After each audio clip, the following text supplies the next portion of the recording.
Trophy Club Municipal Utility District Number 1 Board of Directors meeting is now in session. The time is 6 p.m. All the directors are present.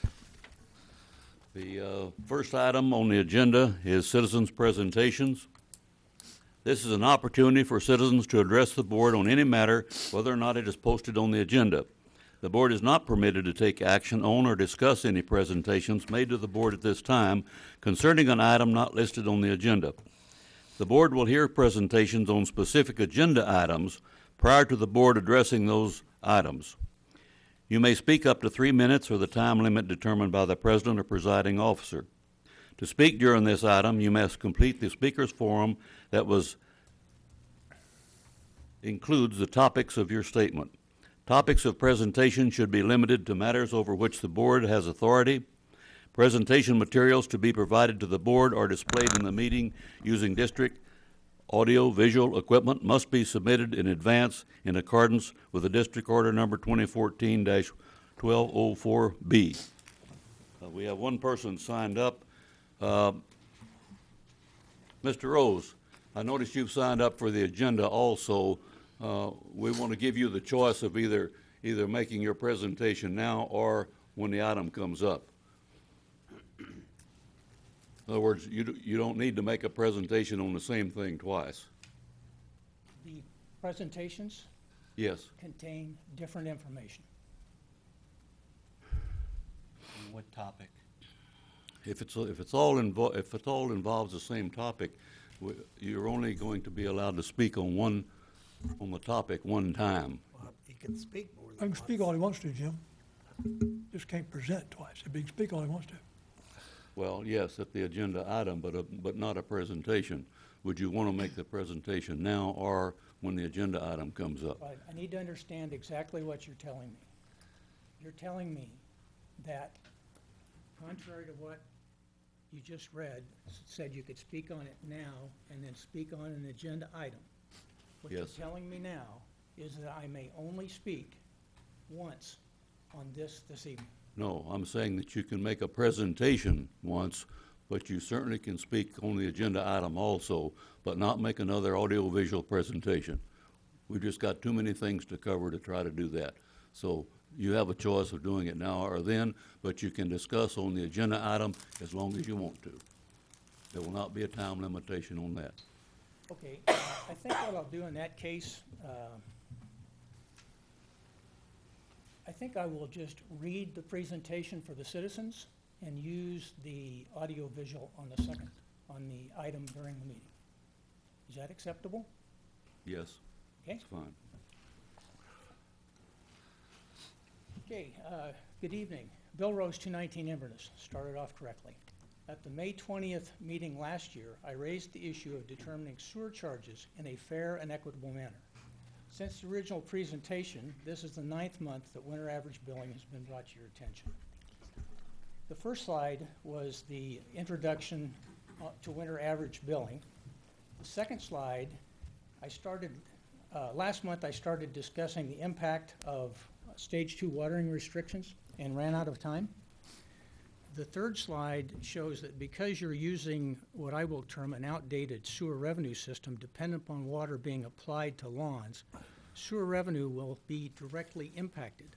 A cost reduction to the loss is not applicable because the sewer volume will not decrease. The fourth slide shows that winter average billing sets a volume based on December, January, and February use.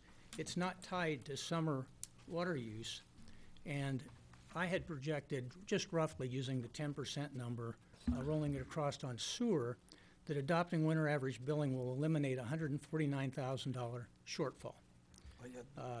The next slide talks about the Texas Administrative Code. They charged me for asking this question. I'm sorry. 139,000 is what? I'm sorry. What was the number you just referred to? 149,000 Oh, 149. Is a possible loss of revenue on the sewer side because of the Sorry, increase. don't count that time. Okay. It's just 3 minutes. Slide 5 shows a Texas administrative code that states that the method of separating customers by class shall be adopted so as to apply rates that will accurately reflect the cost of service to each class of customer. It would seem to me that meeting the concept outlined in that code would be a minimum standard for Mud One operations. Slide 6 chart shows the annual cost of sewer usage by volume for both residential and commercial under current billing system and under winter averaging. This chart I'll use it in the next presentation. I need to point out, point out now that the $3.31 value used on that chart is a best guess based on limited budget data that I've been able to get, and it would need to be refined based on industry standards. Slide 7 is a wrap-up. Gentlemen, I think it's time to join other fair-minded entities and adopt winter averaging to determine sewer volumes for billing purposes. Thank you. Can I ask a point of clarification? Yes. You referenced the code, but you didn't mention the number of the code. No, I didn't. Can you clarify on that? I please? don't have that. I don't have it with me. So you're referencing something you don't know? Oh, no, I have it. I just don't have it with me. Is it on the next presentation? No, that information is not discussed on the next presentation. So, okay, that's fine, thank you. You could probably Google the first part of it and it'll come up for you. Good. Thank you, Mr. Rose. Next item is our consent agenda. All items listed as consent agenda are considered to be routine by the Board of Directors and shall be enacted by one motion. There will not be a separate discussion of these items. If discussion is desired, that item will be removed from the consent agenda and will be considered separately. Item 1, consider and take appropriate action to approve the consent agenda. A, January 2015 check register. B, January 9, 2015 special meeting minutes. January 20th, 2015 joint meeting minutes. D, January 20th, 2015 regular meeting minutes. Mr. President, I make the motion that we approve the consent agenda. Okay, we have a motion from Director Toomey. Do we have a second? Second? We have a second from Director Thomas. I'd like to drop consent agenda C for a minor typo. Okay. Okay, Will we take a, I agree. okay. Okay, it's Second. agreed? Okay. A second, agree? A second agreed also. Okay. All those in favor? Aye. It is unanimous. I make a motion that we approve consent agenda 1C with a minor name change for Councilman Reed is R-E-E-D. It has R-E-I-D in there. So it's a minor, just a name change. Okay. We have a motion, second? I'll second. Motion and a second. Any discussion? Just, Kevin, if you'd bring your mic down, it'd help me. I had a hard time hearing what you said. Just the spelling of Councilman Reed's last name. That's the change. Thanks. Okay, we'll call for the vote. All those in favor? It is unanimous. We will now move into the regular session. Item 2, consider and take appropriate action to appoint a citizen to the Fire Emergency Medical Services Consolidation Committee. Discussion. I just want to point out that we do have one of the candidates here, and would you happen to be Mr. Desjardins? No, that's No, Lou you're not. Perry. Okay, I'm sorry. Well, I know who he is, but I wasn't sure if he might have been the other gentleman. So, Downs, no, the you're one, not. yeah. Okay. So we have one of the candidates here. I wanted to point that out. Okay. I make a Discussion. motion that we appoint Lou Opipari as the citizen representative on the Fire Emergency Medical Service Consolidation Committee. I second. We have a motion and a second. Any discussion? I'll discuss it just in case someone wonders what. I looked at both applicants, both very impressive. I personally known Lou. I call him a friend. I've known him for over 25 years, and he has, a very impressive background related to the fire, the operations of the Talent Trophy Club and the fire department. He's retired IBM. He used to be a good pilot. I don't know if he's a good pilot anymore, but I think he'd be beneficial on this group to give us the inside fire information too, from a citizen's standpoint.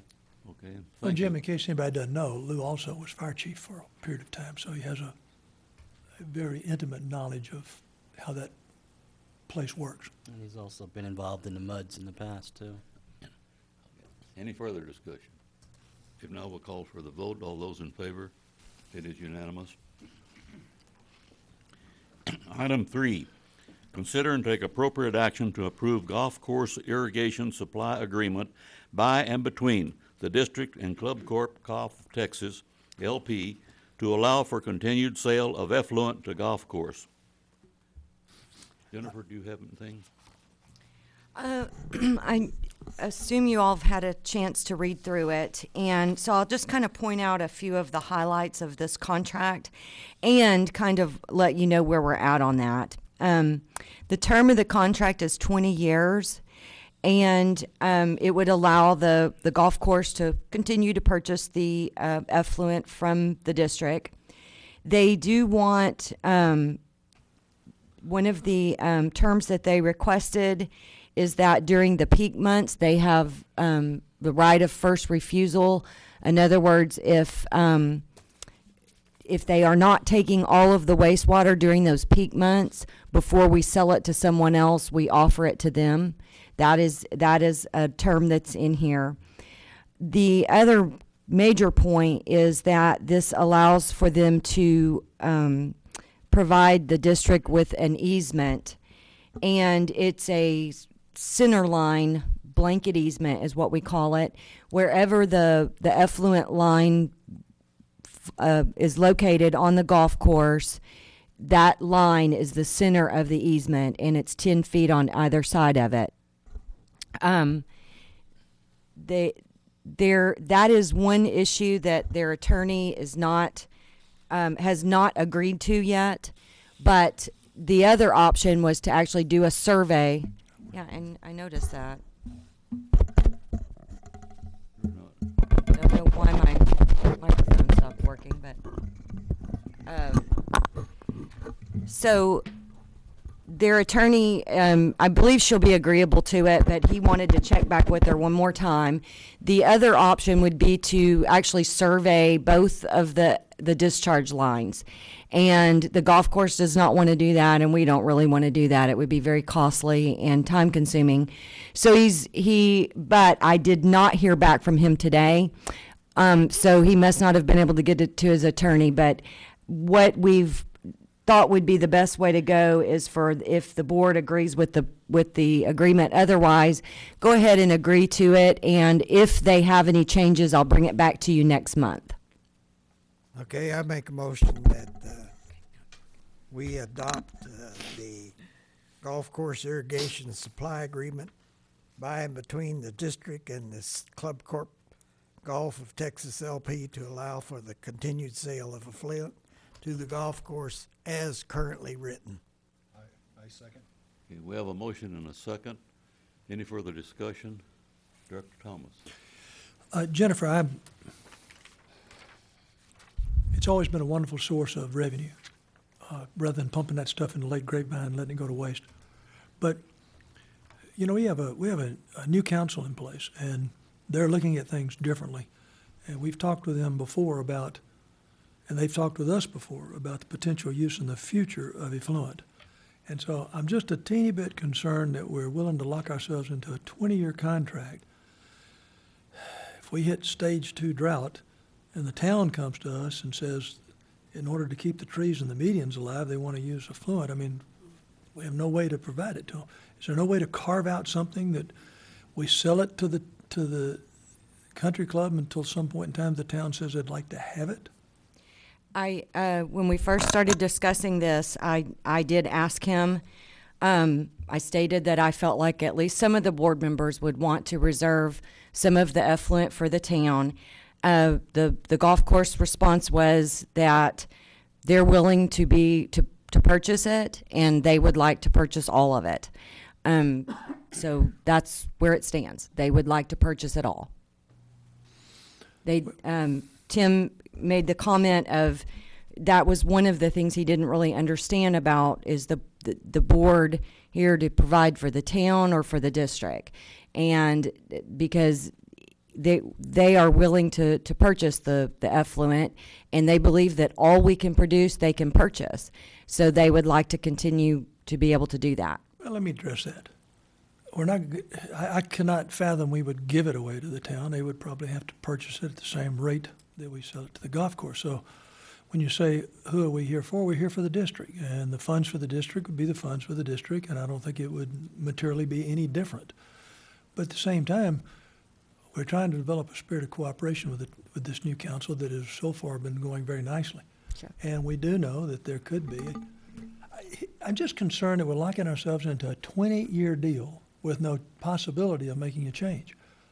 I think at some point in time, if the town were to come to us, we need something in that contract that would allow us to come back and say, we've got now a new issue that we need to address pertaining to the town of Trophy Club.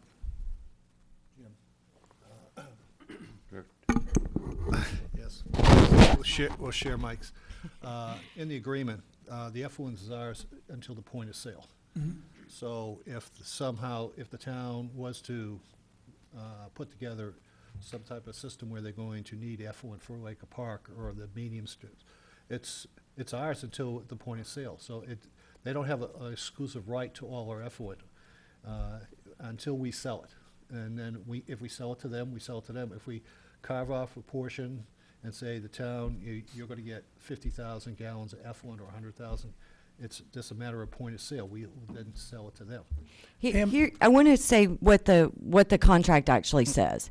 It states the district may make available to other customers any portion of the contracted water volume not then utilized or purchased by customer. The district shall provide written notice to customer of any potential sale or reservation of effluent to any other person or entity, which notice shall include the proposed rates, fees, or charges, and other terms applicable to the proposed sale of effluent to such other potential customer. Customer shall have 30 days to exercise a right of first refusal and contractually commit to purchase such additional effluent on the same terms and conditions. If customer declines or fails to timely exercise such right of first refusal, then the district may proceed to sell such effluent to the other customer. So it does, as you say, it gives them the right of first refusal. And so it does not reserve water for any other customer. So if that is something, and the original draft of this that was given to the golf course did allow for a reserved amount. They rejected that. We went back and forth on that, and they feel that their business depends on getting this effluent, and they feel that they can use all that we produce. So if it's not something you all want to have it in that way, we can go back and see if they're willing to negotiate otherwise. Well, the way I hear the wording, Pam, you've got to tell me, I assume you've seen this contract?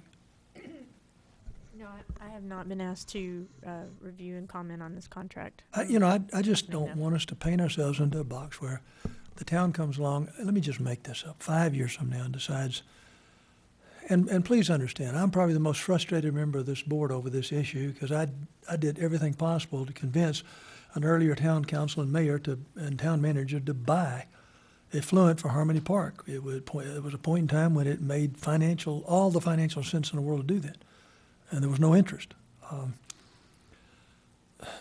But at the same time, looking forward, it just pains me that we paint ourselves into a 20-year box with no out.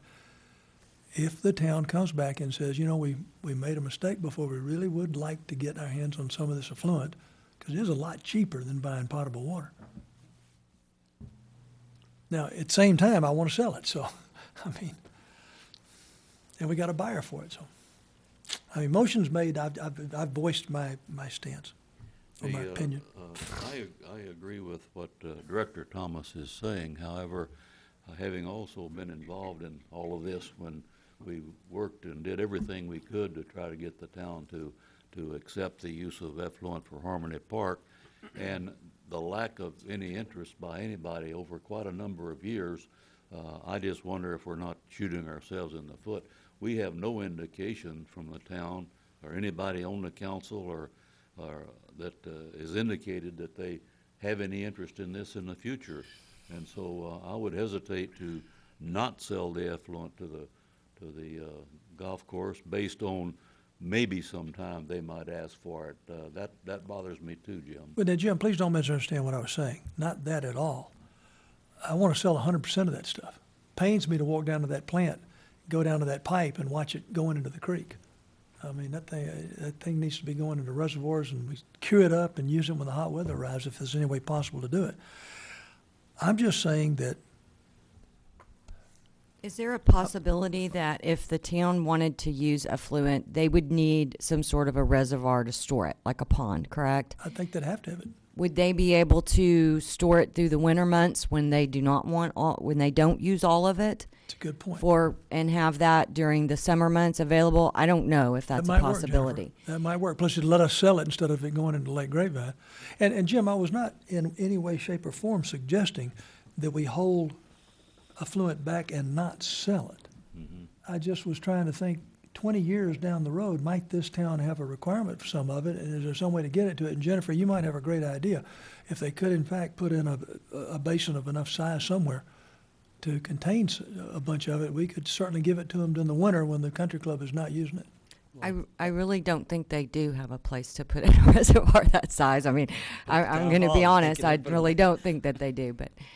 Yeah, but the biggest piece of the pie is the expense at the lines getting it to Sure. the basin and going through, and that was costly, and I think that was one of the main reasons they didn't do the other one. And I'm sorry, guys, I'm not opposed to what you want to do. I just want to look forward and try to keep those Call for a guys in vote. consideration. There's always the modification paragraph as well, that the agreement can be modified by written consent of the parties. So if the town approached the golf course and golf course was willing to allow that opening for the town, then you have an avenue there to change or modify this contract.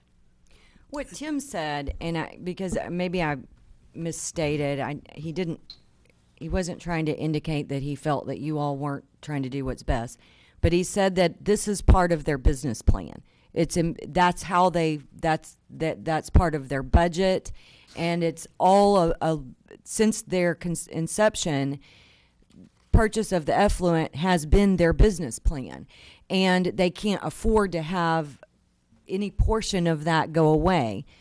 And Tim gave me some really good information that I wasn't aware of, but he said that it really takes almost twice as much effluent as it does for potable water to keep the golf course greens green, because it's not just like potable water. It does have different nutrients, and it's more difficult to use the effluent. So he said that they still don't have enough, and they would foresee that they will always need all of the effluent that we can produce. Get them to dig another pond. We'll give it to them in December, or sell it to them in December. Listen, I'm ready to vote. Okay, I'll call for the vote. All those in favor? It is unanimous. Item 4, the general manager has requested that we table this item as we're not have the information and everything we need in order to take any action on it. So if there's no objection, we will table item number 4. Item number 5, consider. Jennifer, do you think you'll have something by the next meeting? I certainly hope so. I did get an update from them that basically they're working on it. That's the update. Okay, item number 5, consider and take appropriate action to solicit proposals for a new bank depository pledge agreement and/or to extend depository pledge agreement with First Financial Bank for up to 2 years from expiration date of September 30th, 2015. The reason we are bringing this to you now is a bank depository request for proposal is a very complicated matter, and there's a lot of information that has to be put together in the RFP before it goes out to banks. And then there has to be time to go through and review all of the RFPs. And we would certainly have to have a new contract by September 30th. So we wanted to bring this to you well in advance so that we could start, if you do not want to take the extension that's allowed in the contract for up to 2 years, then we need to get working on that RFP fairly quickly. So it seems a little early that we're bringing this to you when it doesn't expire till September, but it is going to take quite a bit of time to get a good RFP together and out there. Jennifer, Jim, Yes. how much, on an average, how much money do we have on deposit and what interest rate do we draw? We don't draw really hardly any interest. I mean, it's basically 0.0001. On how much money? I'll let them answer what we keep in there, but most of our money we keep in, we have a money market account that we keep money over in because we get 0.32% on that. That's our largest income producer. Approved by the investment officer, by the way. Yes, I'm the investment officer. I am.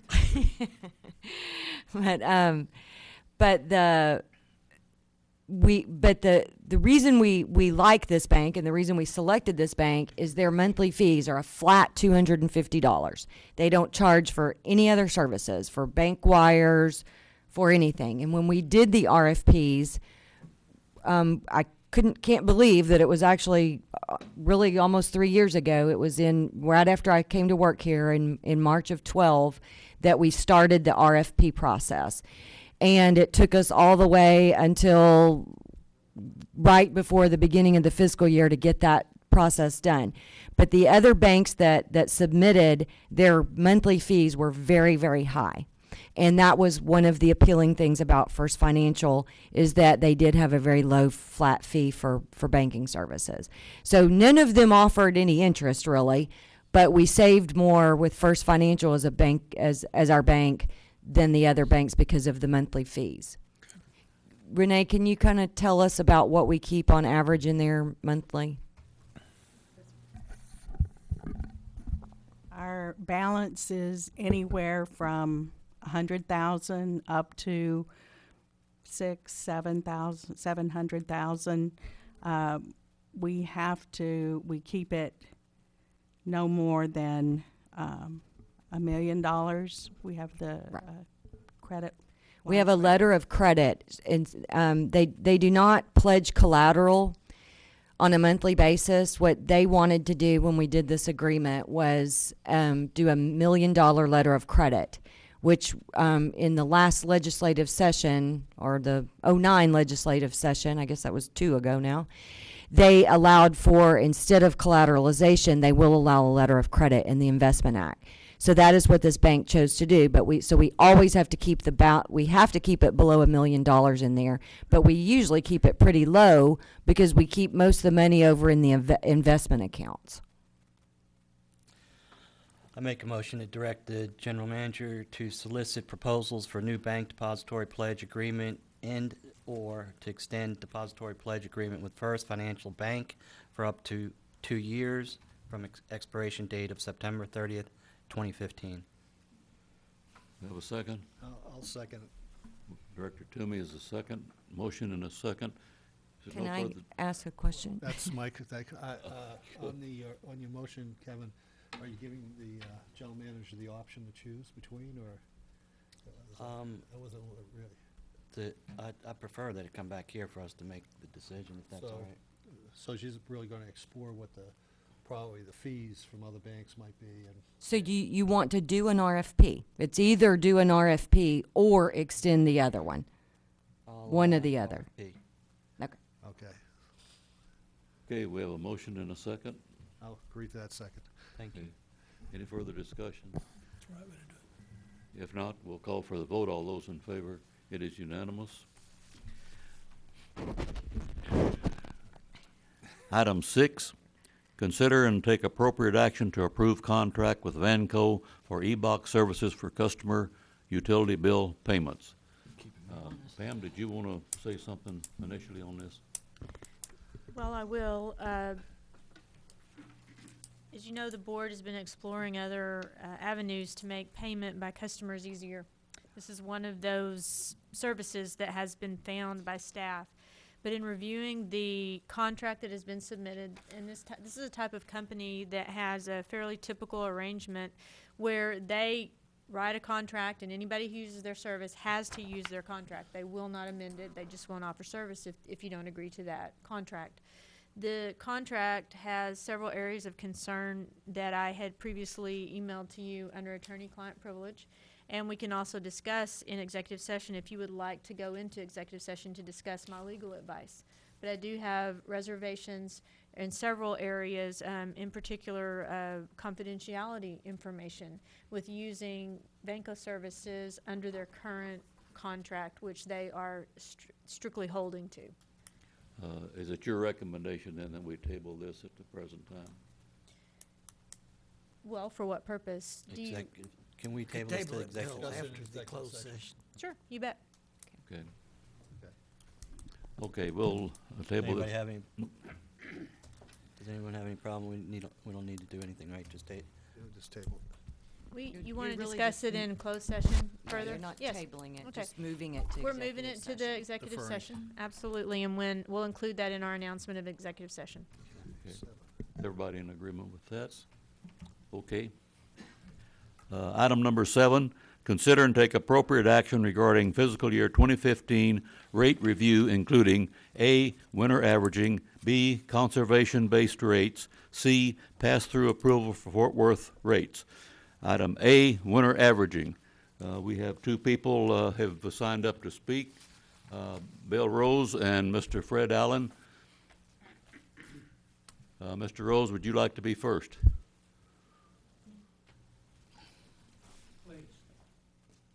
Could I ask you a quick question before you get started? Is 291.87 what you were talking about? I'd have to go check it out and see. I'd hate to give you something that's incorrect, but. Before I start, come on, there we go, fantastic. I don't find anything that discusses length on discussions or presentations during this portion of the meeting. My presentation, I've timed it out, is 5 minutes and 45 seconds. Mr. Allen has agreed to allow me to use his time. So that way we Okay. can just Hey. press, that way we Yeah, just I press don't- on it. I don't think we do that. I know the town council used to do that. They don't do that anymore, but we don't, you can correct me if I'm wrong, Pam, we don't abide by or required to abide by anything like that, is that? That's correct. But it's up to the president to allow you And to do it. he nodded affirmative when I asked the Well- question. So I will not delay as I do the presentation. Let's, this is what our rules are, and I probably didn't understand them totally, Mr. Rose, but under what's just been said, I believe we would allow you your 3 minutes, and Mr. Allen's could not give you his time. That's the ruling by our legal counsel. I think there's a couple of us. Jim, I'm sorry, I think this issue is big enough. Listen, We've yeah. talked about it for 2 minutes. Just, I think, just go ahead. If it's 5 minutes, it's 5 minutes. I think you gotta let Bill give his presentation. Okay, go, Mr. Rose. Let's not close here. Okay. Bill Rose, 219 Inverness. I'd like to address 3 areas from Mr. Eckhart's February 11th letter that he sent to the board. First, in his second paragraph, while referring to winter average billing, he states this method is not considered a winter conservation pricing method and was not therefore considered when you set your rates. Move, go. I'm having problems getting this to advance. Bill, I think it's a PDF, so you have to just click down to the next page. I tried that. Is it not working? Down and up is not working. Probably that mouse I told you that never works. I tried this. Let's see. There, Oh, yeah, oh, try. just- Now it's working for us, but, so click up there Oh, or all the way at the bottom. Gotcha. down there. Thank you. Got it. Citizen training in progress. You gotta keep that little guy in that small square. Okay. The Texas Water Development Board's Water Conservation's Best Management Practices Guide, published November 2004, states in section 2.2b, water conservation pricing is the use of rate structures that discourage the inefficient use or waste of water. 2 points. The Best Management Practices Guide does not list or recommend any billing method for application to sewer rates. The implication in the letter that other methods are listed while winter average billing is not is a little deceptive. The second point, winter average billing has been found to work as an incentive to decrease water consumption during winter averaging period. Practical experience relayed by a Plano employee validates that fact. Under winter average billing, 1,000 gallons of water applied to a lawn will not only incur the sewer charge for that month, but will lock in that additional charge for 12 months. Using a $3.31 amount as a sewer volume rate, 1,000 gallons of water applied during the averaging period would have a total added sewer cost of $39.72. I think that's a significant disincentive. Second point from Mr. Eckhart's letter comes from the second paragraph on page 2. He states, to accomplish a billing change as proposed, the district would need to likely adjust both its minimum or base charge for service as well as the volumetric charge. Gentlemen, the method of billing should have no impact on the allocation of costs between base rates and volumetric rate. Only the volumetric rate should require adjusting.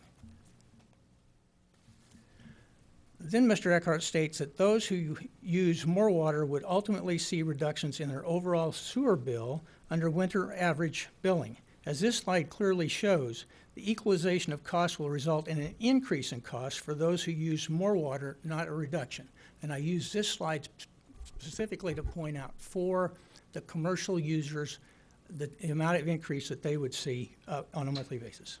I think that since we've agreed to give you the 5 minutes, we should be allowed to interrupt you and ask you questions. Sure, go ahead. Okay, now, is the point you're making with this chart that if we went from the current 18,000 cap method to the winter averaging, that the cost for low water users would be less than it is under 18,000? I'll address the low water users in the next slide. Okay. This slide basically is for the large volume users. Well, do you agree that the large water users would get a reduction in their rate? No. And The large volume users that, I'm talking now 12 to 18,000 users. okay, the actual breakout on how that would be affected would be determined by the unit price, 1,000 gallon price. It affects basically a slope of a line.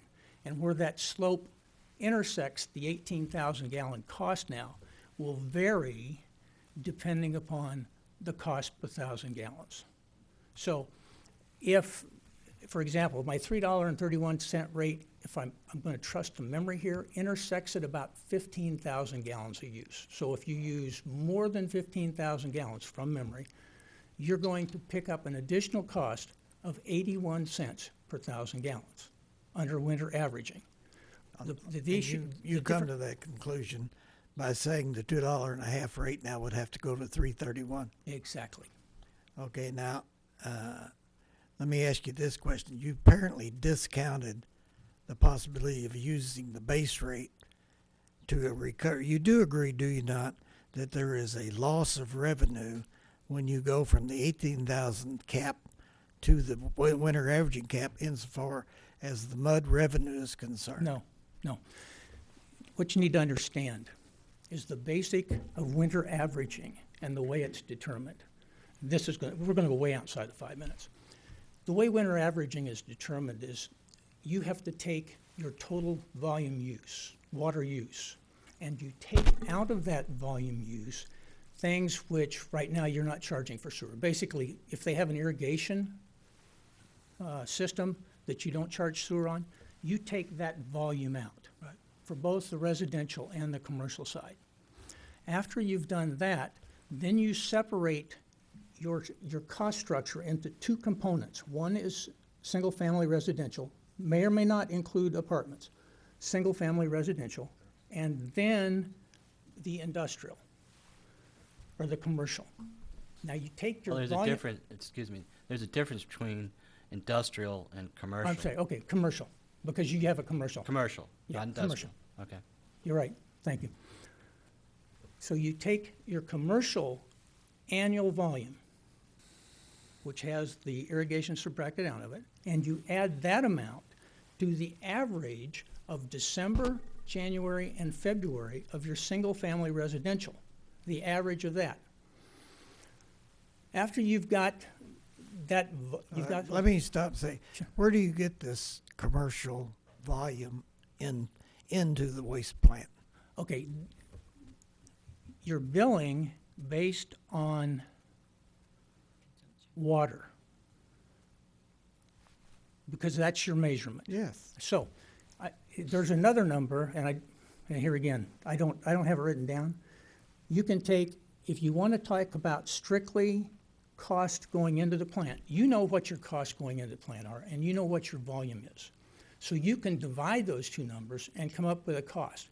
Now, the problem with that cost is you don't have a way to measure sewage at a residence. Your only method of measurement is water. One at the commercial either. Well, that's commercial. You don't have a way to measure sewer. right. Right. Your measurement at sewer happens at the plant.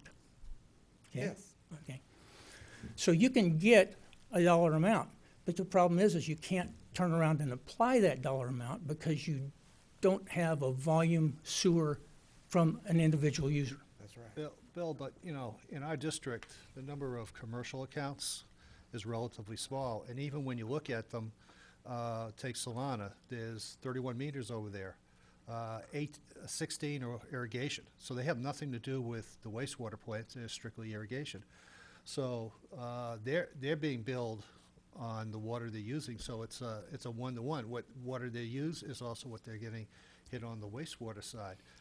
And what you're talking about, if you're talking about raising water rates for wastewater from 250 to 331, is what you're talking Is about. is a You guess. got to remember, we have about 4,400 customers, and if you take out that, probably 65 that are commercial, and that includes their irrigation, they're relatively small. So what you're doing is you're saying to basically, and if our average is 17,500 on it per month, you're saying to the people that are, and that means definitely half or below 18,000. You're saying we're going to raise your water rates up because, you know, now we're going to raise this up, so no matter what you do, no matter how you conserve, you're going to pay more money. I have a chart at the end of this presentation that ties this all together. Okay? But don't you see that a part of conservation too is if I'm out there and I'm using water for irrigation, even in the summertime, I'm saying to myself, I have to be more conscious of what water I'm using because of what the prices are? No, and I'll address that later on in the presentation also. Well, so It- far it- we Well, don't there's a agree. lot of But customers. let me get A lot back. of customers that don't use 18,000, they use less. I've got that. May I go back to Mr. Hayes? Yeah, on the computations. What you need to do is you need to determine a volume of total use. You average the residential, and then you can multiply that number by 12, add it to the commercial, which gives you a total volume. You then take that total volume. How do we get the commercial number? How do you get the commercial number? It's available in your. Commercial input to the wastewater plant. No. How do we get a number on that? You don't have a number on that. Right. Because you can't turn around and reapply that number back because you don't have a method of measuring it. Your method of measurement is the same as you're using today. You use the water meters. That's right. And so the commercial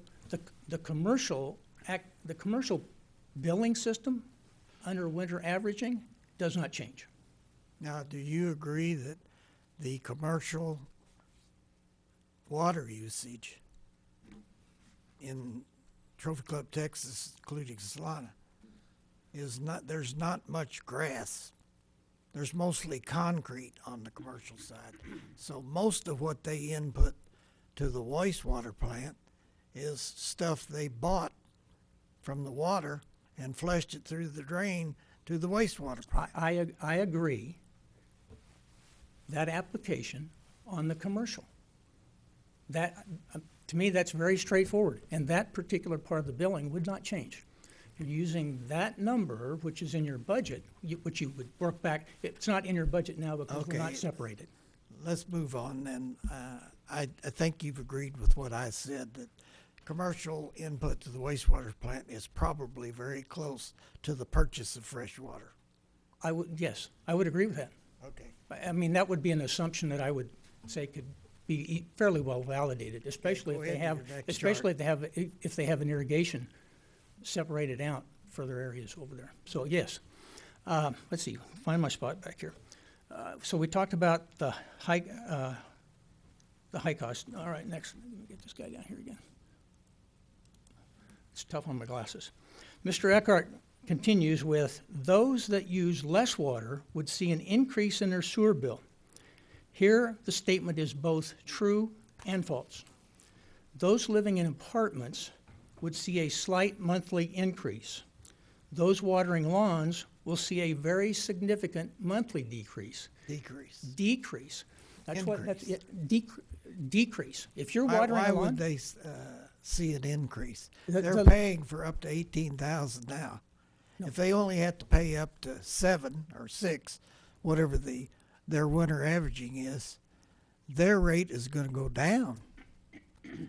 Their rate, their rate or their their- cost. Talk Their about cost. water bill, their sewer bill is going to go down. And what, Yes. And If what- you have a lawn, your sewer bill, generally speaking, and once again, it goes back out into that volumetric rate.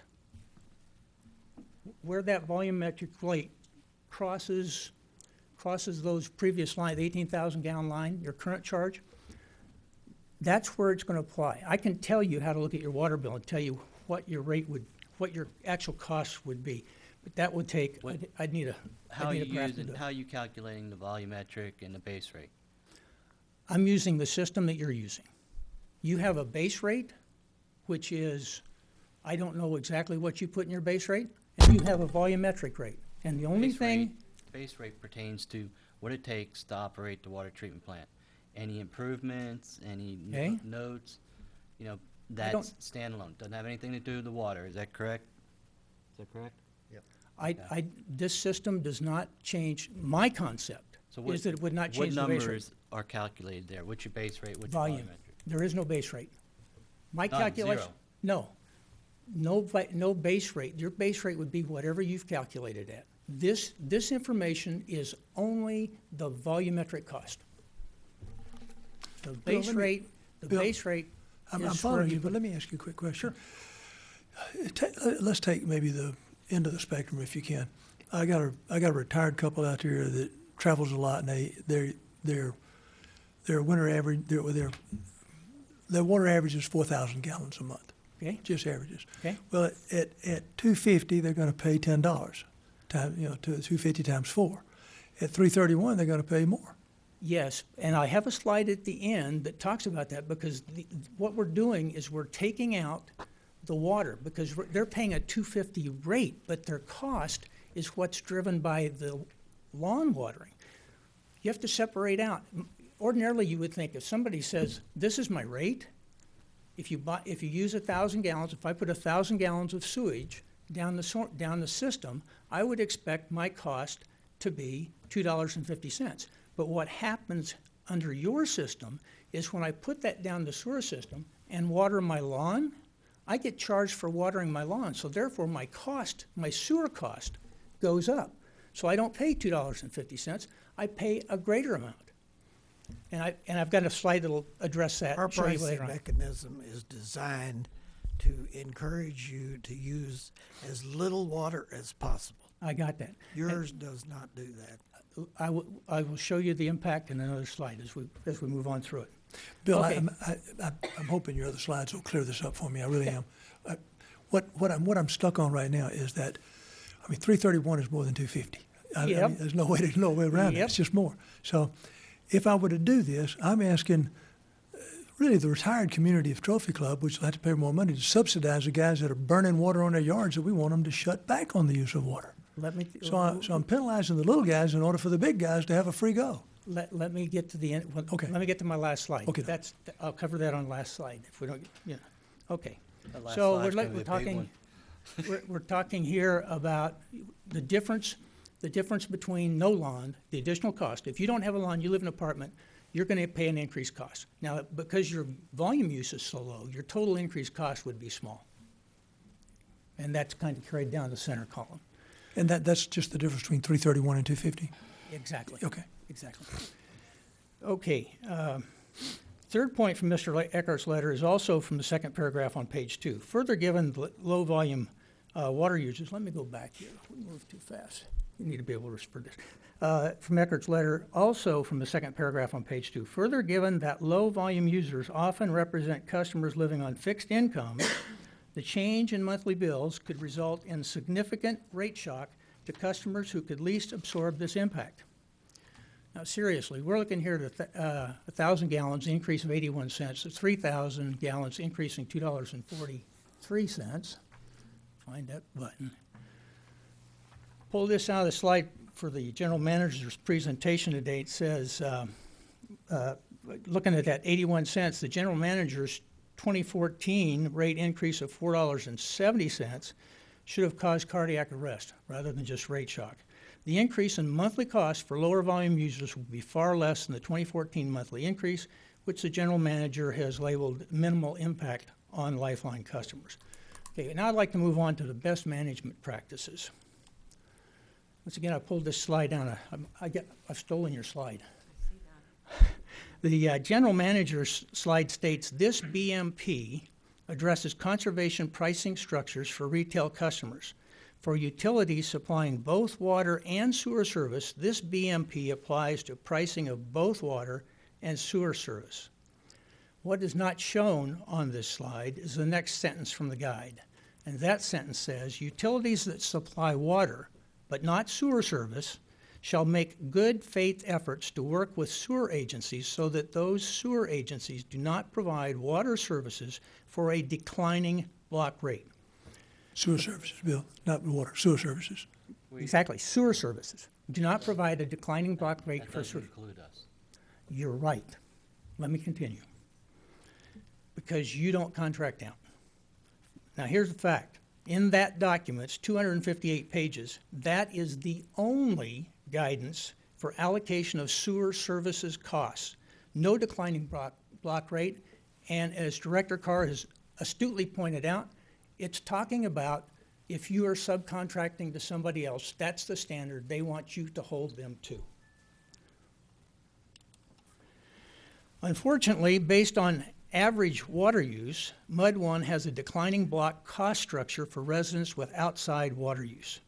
Once again, the use of declining block structures is discouraged if you were working with somebody else in the best management practices guide. This slide is based on an average user's water use, and across the bottom it would be his sewer use in volumes. For example, using 1,000 gallons of sewer and then watering your lawn up to at 18,000, the commercial guy and the apartment guy is paying $2.50. The person watering the lawn is paying $45. That's his increased cost for that sewer. How much water is he using? That would be using the 18,000. The average that we used was, I understand the average is 19 or 20,000 gallons, and the average that was used here for your rate order was 18,000 gallons, and so that's the number that I used here in this system. So your conclusion is that if you use 1,000 gallons of water, it's $5. No, if you use 9,000, that guy's only used 1,000 on the one left. The fellow using one represents 1,000 gallons of use. Yeah. The dollar amount at the top indicates his cost, having used the average water usage, 18,000 gallons. That's what his cost is. The guy using His 9,000 water, gallons. you talk about his sewer bill now? Yeah, that's Sewer going to. bill is $45 for using 1,000 gallons? Yes, of sewer. 18 times 250. Yeah. Okay. Now let's see where is that. What's that deal? Well, no, we're talking about the 1,000-gallon guy. The 1,000-gallon guy, how does he get a $45 bill for sewer if he uses 1,000 gallons? Because what you take the knowledge that you gain under winter averaging, and that knowledge is a residential user's sewer volume does not vary by a great amount, by any significant amount. It's accepted during the year. So that person that's using 1,000 gallons of sewer in December, January, and February is using 1,000 gallons of sewer the rest of the year. That's an accepted basis of the system. Right. Bill, Yeah. would you mind going back to the slide before this? Sure. Where in the BMP, This one? declining block rate. Okay, now go to your slide. Okay.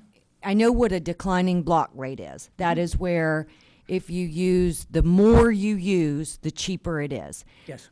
For example, if you use, your rates are set that the guy that uses 0 to 6,000 gallons pays $3, and then the next tier, 7,000 to 8,000 is lower. That's a declining rate. Yes. But I don't understand what declining sewer costs mean.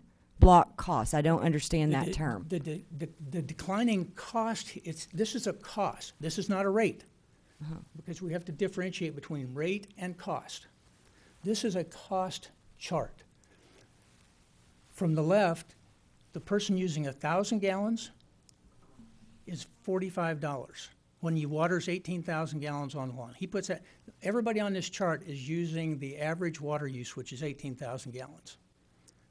So the person using 4,000 gallons, which I happen to be one, my cost is $11.25 per 1,000 gallons of usage when I water my lawn. Now, in the wintertime, when I'm not watering my lawn, my cost is $2.50, just like the commercial guy. Just like him.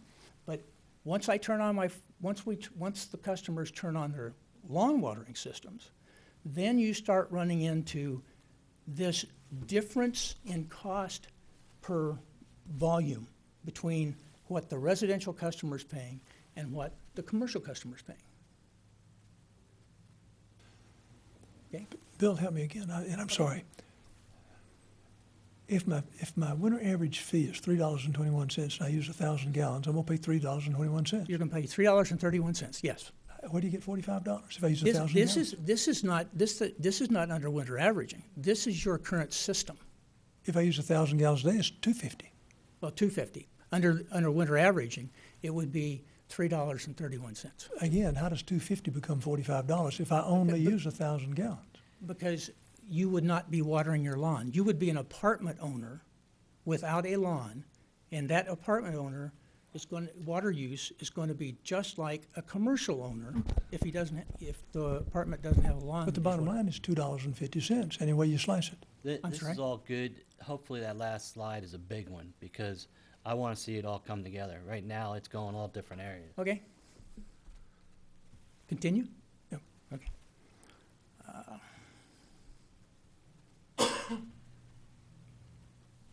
And what the resident wants to know is what the bottom line is. Okay, What and- is their rate? All right, and I'm glad to see that you're interested in the bottom line. Okay, we're talking about the declining block structures. Let me see. Okay, here's the next slide.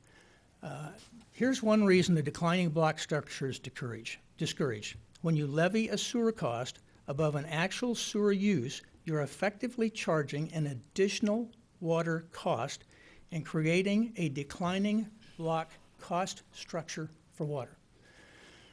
What was that? The guide in one section talks a little bit about this. There's a link that you can follow from the guide on the web anyway, which will take you to the study that was done that talks about this particular issue. What happens is you wind up distorting your declining block structure that you built. This slide takes a longer stretch view of it over the rest of your rate structure.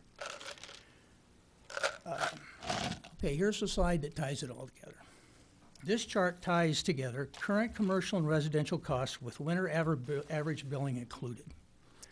What you have here is in the blue, on the top of each little section, that's a commercial cost. We're looking at an annual cost. If you have a commercial guy and he's only using 1,000 gallons of water a month, his bill will be $30. And so that's the blue line. The red line is a residential customer's annual cost using average rates. Now, when I calculated this one, I went, no, I'm not going to say that that guy's using 18,000 gallons of water in the wintertime, because he's not. So I took out 3 months and said, for those 3 months, in line one, that guy's only using 1,000 gallons a month. But then he turns on his sprinkler system, and for the next 9 months, then he's charged for 18,000 gallons. The third line on this is the winter average rate line.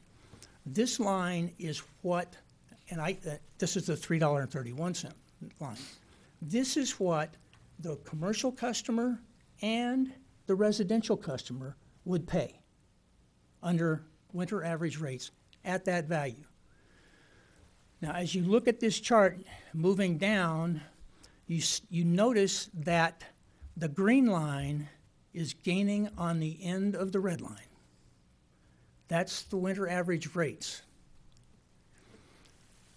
At a point, and a point that I mentioned before, which I think for this particular one was around 15,000, a little over 15,000 gallons, it's a match. There is no savings. But the average customer, you see single-family residential average annual use down here in the middle, I determined that number off of effluent going into the wastewater treatment plant. And I've heard numerous times in previous meetings that Salon is 20% volume, that type thing. I've also heard anywhere from 9,000 to 12,000 gallons a day, 7,000 gallons total going through the plant. But anyway, that's what, if you could measure wastewater, 4,700 gallons. So when you get into developing a system, a model, that number is one of the numbers that comes into play, because at some point you need to look at it and say, how do I treat somebody who's moving into town that I can't go back and look at December, January, February on? I need a number, and cities vary on that number. I see it vary from 6,000 to 10,000 gallons, because when somebody new comes in, you need a number and say, okay, that's our standard. You're going to use that standard number for your cost until you go through an averaging period, and then it will be adjusted. So that's how that one works. Bill, let me get you to help me with this. Sure. The first item number one is 1,000 gallons on this chart. Yes, 1,000 gallons of sewer use. Well, water use that you're paying a sewer fee for, because you have no way to measure your sewer use. Yeah, well, the number would come. It's water going through a meter that's not a irrigation meter. Yes. So it's 1,000 gallons. Yes. Well, if you charge a residential customer $2.50 for 1,000 gallons, it's $2.50. I don't see where that 400 and something. Okay, this is an annual cost. This is an annual chart. This isn't a monthly chart. So 250 times 12 is 30. Exactly. That's what the commercial guy pays. The residential guy turns on his water and waters his lawn to the average, your 18,000 gallons. Now, wait a minute. We're talking about 1,000 gallons of usage. We're not talking about Sewer. We're not talking about Sewer. We're not talking about 18,000 gallons of water usage. We're talking about 1,000 gallons of sewer. Yes, your entry point. It's going to cost him $250 Yes. times 12. No. If he uses 1,000 gallons, Bill, if it all goes on his yard, all goes in Let me his ask house, it's 1,000 gallons. No. It doesn't Yeah. become 18,000 gallons. Yes, it does. Your charge, this is what your cost is. This is your cost. Your cost. You got to help me there, Frank, 'cause I don't Okay, see how I'll 1,000 take it- gallons I'll take costs it- $30. all right. Somebody help me here. What am I Okay. missing? Okay, let me, I don't know. you're watering your lawn, you are, it's December. You and I have big water bills. And I put 1,000 gallons of water through my system. That's all. Okay. All Let's of use- it went on my yard. Let's use something that's more realistic probably for you and I. I'm using your chart, Bill. I just want to understand the first line. If I can grab the Okay. first line, I can probably understand Okay. the rest of it. I just can't understand the first line. Okay, the first line is capturing what for a residential customer, that's capturing what your winter average is, okay? That's the green line. That is That's the green line for That is also $1,000. the one. I'm talking about the red line. Okay, the red at line- $250. Yeah. The red line is what you pay extra on your bill, which is sewer, which is a charge added because you're watering. It's a sewer charge that's levered on the water that's going on your lawn. It's a sure charge levered on 1,000 gallons. No, it's You don't know levered where it on went. 18. No, charge number one, you said it's 1,000 gallons. But that's the sewer. That's if you look at your sewer usage. Granted, you don't know where the 1,000 gallons is going, Bill. It's just 1,000 gallons that you bought. You This know, is not a sewer number, this is a water number. this, 1,000 gallons comes from your water, yes, not What- your sewer. yes, because that's the only method you have of measuring. And 1,000 never changes. If it's 1,000, it's 1,000, it's 1,000. So if you Yeah, call it that's what- 1,000, but you're looking at the use. You look at the bill. If my meter says I drew down 1,000 gallons of water bill, I'm going to get charged $2.50 for sewer. Yes. well, Now, times period. 12 is- yes, If I use 1,000 gallons for 12 months, it's going to be $2.50 a month for 12 months. no. Yes, yes. it is. That is, but what happens when you water your lawn? I put that $2.50 on my yard. No. Your bill goes up. That's all I paid for, Bill. No. Because it's all I used. No, you picked up an additional cost. Where? If I used 1,000 gallons of water, where do I pick up more cost? Okay. Somebody help me. You use, He's saying, okay, say you water your yard. Now, instead of 1,000, you use 10,000. yes. Well, that's line 10 on his chart. No. Kevin's got it. What I'm saying is, look at your winter average. My winter average is, I run from 3,000 to 4,000 gallons, okay? So I enter this chart at 4 for 4,000 gallons. That's my line. That's where I enter the chart, because that's the amount of volume sewer I'm going to use throughout the year, based on winter averaging. What happens now is that volume of sewer winds up, because of, remember the previous chart about the $45, that step-down thing? That cost of that sewer increases because I turned my water on my lawn. And that's where you get that red line. Bill, I think I see what you're driving at, and here's where here's my Okay. struggle. Now I think I understand. Okay? You've got cost associated with sewer that you can't go away from. Particularly in our case, we're building a new plant. Oh, absolutely. We've got costs. So Absolutely. So there's X thousands of dollars of revenue you must raise. Yes, Bill, Can we move Please, to the last please. slide? no, Because- wait a minute. You listen to me. Hang on. Over the existing rate structure, winter averaging would reduce that revenue. And by the way, I have my own set of numbers to show you that. And to make that up, you've got to raise your base price and by the way, you've already mentioned it, you got to raise your cost per thousand. yes. You're saying 331. By my calculations in Trophy Club, it'll be more like 159. 409 in total. And I'll show you in a minute. I've done Okay. some math on it. Okay, because I don't have, because remember my going in point where I said I don't have the data that the general manager has? I don't have that data set to run to get a perfect number. Bill, Sure. I'd like for you to be allowed to go ahead and complete your presentation.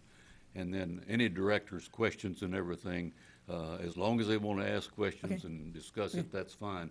But I'd like to move on and get your presentation over and then start with any questions and so forth. I think fair enough. it's a better way Fair to enough. proceed. You've done a fine job, because I'm almost at the bottom of the page. A good summary, well, good lead-in, a good summary at this point would be a quote and a question. The quote is from Mr. Eckert's letter, where he is addressing the current billing system and winter average billing. He states, both methods of billing carry their own strengths and weaknesses and can be utilized to achieve desired pricing goals and objectives of the district. The question is, why would you keep your residential customers in the red on this chart when you can put everybody in the green with a standard cost that is fair and equitable to all? Thank you for your attention. If you have any questions for me on winter average billing, I'll be happy. Last slide. That's it. Oh, that was a slide, Kevin. That was a slide. That chart, that graph was Yeah. your slide that was going to put everything together? Yep. It doesn't. Kidding. No. Jim, can I just share something? Yes, sir, with go you? right ahead. We want to You know, discuss as much this as is we why can. I've been struggling with this because, I mean, a lot of people do use winter averaging. It is one of many, many methods of doing rate structures. It's used in this area by about 62-63% of the municipalities, which means it's about 38-39% don't use it. In the state of Texas, less than 5% of the MUD districts use it. And part of that reason is they don't have very big commercial base. Because if you've got a big commercial base, you can reduce the price onto your residents because you're going to make it up by selling a lot of water and sewer, which is not capped, to your commercial users. Well, we don't have that in Trophy Club. So, and Bill, I just pulled, and mine are approximate numbers. One is not. I did call down and get this number. As of today, we've got 4,000 total taps, of which 144 of them are commercial taps. So I subtracted that out. We've got 4,256 residential connections right now today. The average residential monthly usage in Trophy Club, and Bill's got that right. I can't remember the exact number, Bill. It's like 19.2 or something like that. I've seen, yeah, we've It's talked a 1920. few hundred gallons over 19,000. If you were to take the average for the whole of Trophy Club and divide it by the connections in Trophy Club, that's the number you would get. Now, we set our cap at 18,000, which is less than that. Now,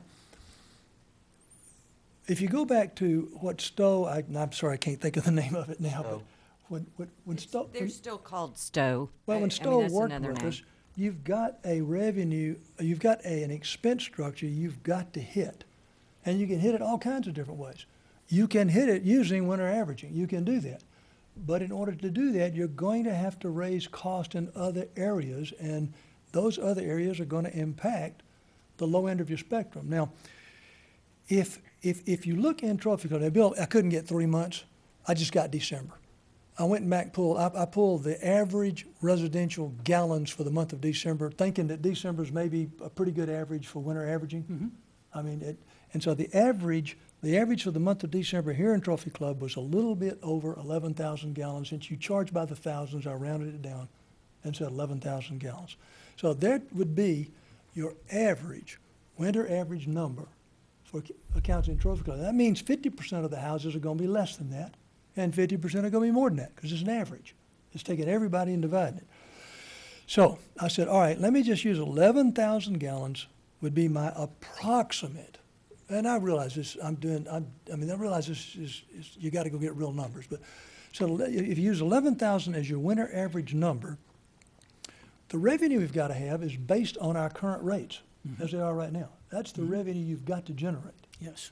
All right. That revenue is a math. It's 18, and it's capped at 18. But that's the average in Trophy Club. That's the average. So if you take 18, which is your cap, times 12 months, times 4,256 residential customers, times $2.50 a thousand gallons, the revenue you have to generate is $2,298,240. That's what you got to have to pay your bill. All right?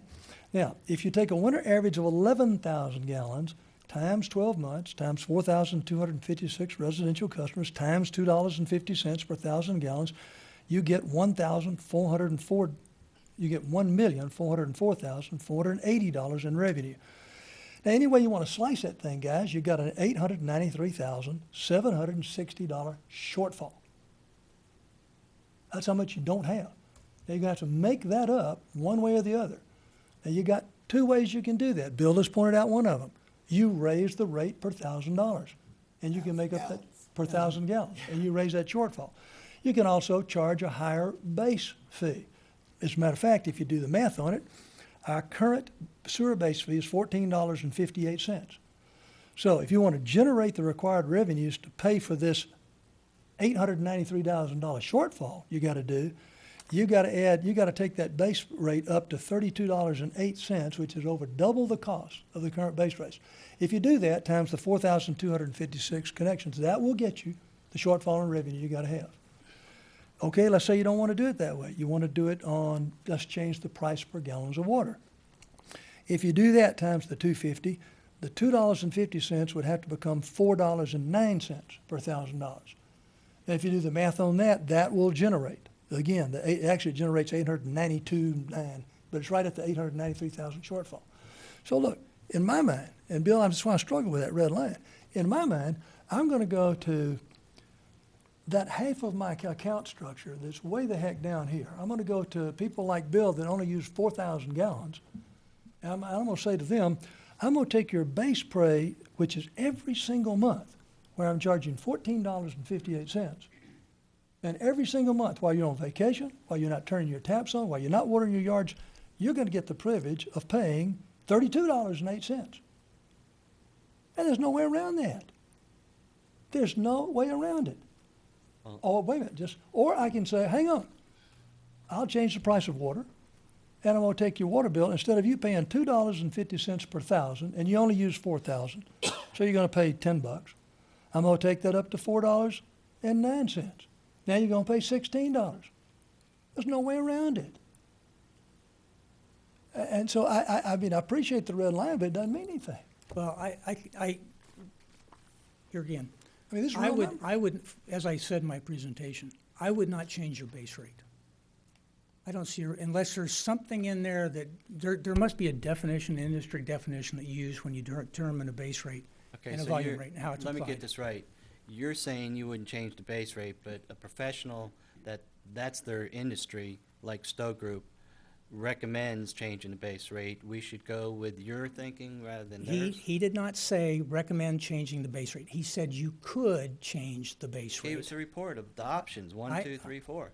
Kevin, there's a million ways to set your rates. Yeah. He did one which you took, I Bill would suggested Have another one. an astronomical flow rate if you wanted to. I would not change the base rate. The numbers that I used, I took out of the budget.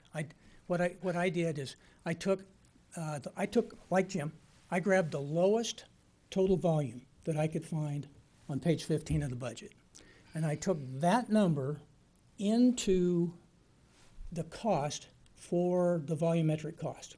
You've got a base rate cost on your budget on 15 and a volumetric cost. And so I took it into the volumetric cost. And the reason I'm not happy with that number, I'm not comfortable with that number, is because, one, I'm sure that it's got irrigation water in it, because my neighbor waters their lawn last Sunday. The water was on. Drive down the street, I find other people watering. So anyway, I know it's got irrigation water in it. And taking out that irrigation water drives that 331 up, because the number of units you use as a divisor going into the cost basis is going to decrease. Therefore, the answer, the dollars per thousand gallons required, is going to increase. The other side of that coin that I don't have is that the commercial guys, meaning the hotels, do more business in the summertime than they do in the wintertime. And so there is an increase in volume there, which will decrease the 331 base. I don't have those numbers. I would love to have, and I think what we need is the correct number. Well, you Take- do well, know here's- from here's- common sense, though, that we don't have much of a commercial. It Here's has what I an looked at. impact. I looked at, you've been coming here, what, 8 or 9 months now, rattling off cities and planets or whatever. But in the surrounding towns like Argyle, Aubrey, Blue Mountain, Boyd, Bridgeport, Decatur, Everman, Farmersville, Hazlitt, Lake Worth, Richland Hills, Sanger, and Westlake, they all charge base rates, correct?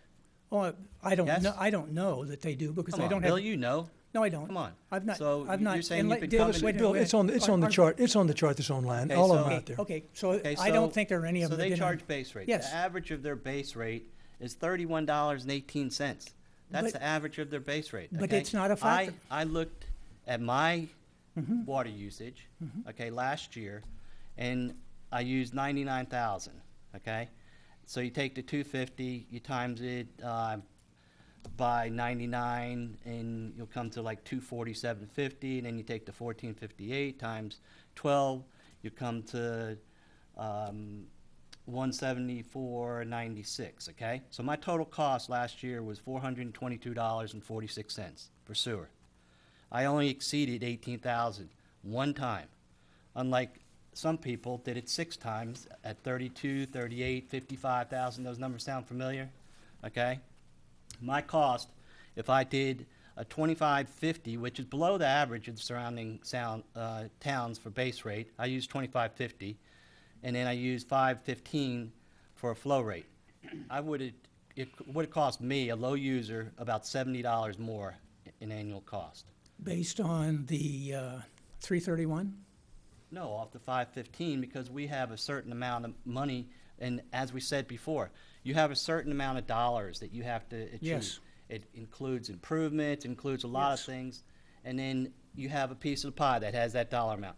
No matter which way you slice and dice it, whether base rate or flow rate, you still have to achieve that dollar, correct? Yes, yes. And by using the budget, I used the volumetric number, as I was talking with Director Thomas, I used the volumetric number I used the volume into the cost to determine a rate. Okay. Now, Kevin, I can take your bill. Jennifer, do you have a presentation to give? Well, you keep bringing up the commercial, and also you bring up apartments. You've got to realize, if we have 75 commercial accounts, and then you look at that, and a big portion of that are irrigation. And on the commercial accounts, if they use 50,000 gallons, they pay on wastewater for 50,000 gallons. So they don't get any break in it's because there's no cap with them. Then you brought in apartments a few times. Our portion of apartment customers is relatively small. Our biggest are the residents here. And right now, I mean, based on the last tax rolls, we have 662 residences where they're over 65.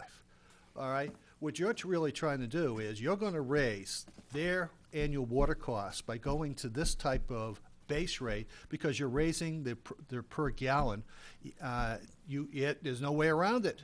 There's no way around it. Because those people, listen, you have Kevin here. He's using 4,000, 5,000 gallons.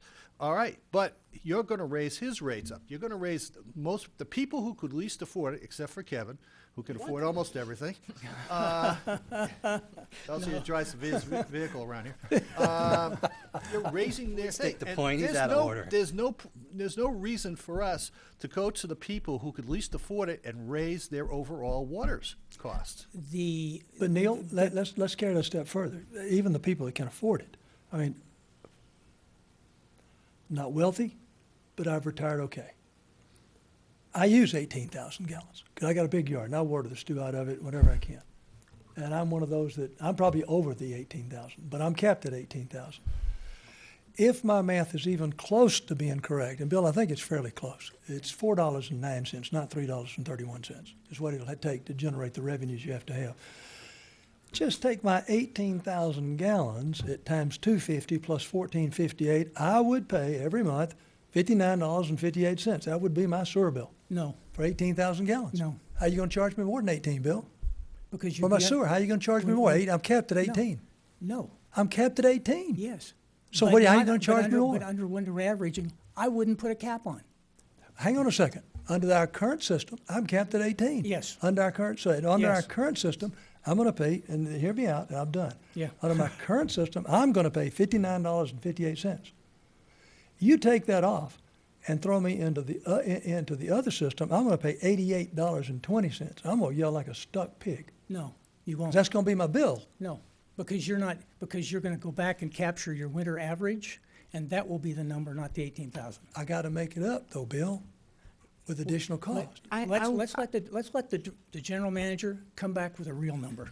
My winter average is, okay. And then we can, once you get a real number. I do you want to can- give a real number, okay? I want to talk about, I would like to go over Chris's memo, and then I have a little bit of a presentation, but I think Jim Hayes actually has the information with him. But in preparing for our meeting with Chris, I actually did the winter average of our customers. And I think you have the exact numbers. I'm going to try to think of it off the top of my head, so correct me if I'm wrong.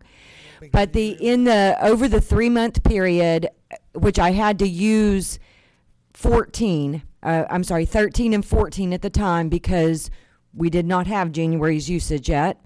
So I used November, December, and January of 13 to 14.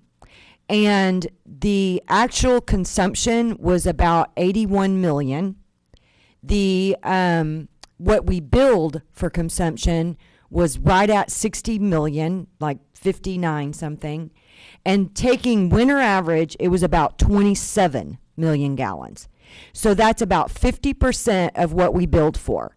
So that means that if you're just looking at the volumetric rate, the winter average is 50% the volume that we bill for, so it doubles. So it's a little over $5, which is the amount that Kevin used. We also calculated that the base rate would also have to go up a little bit as well.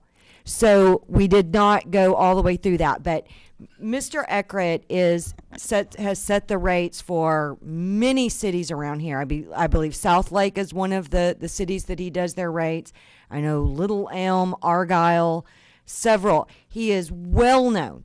And this was not something that he recommended that we look at because the board wanted to, their goal and their focus was to look at water conservation. I think that's very important. So what I would like to do is I would like to read Chris's memo. You all had asked me to make sure that I did in the meeting, so I would like to do that now, and we can kind of move on from there. Pardon me, before you start that, I would like to excuse Mr. Rose. He's made his presentation. Sure. And we've asked his questions.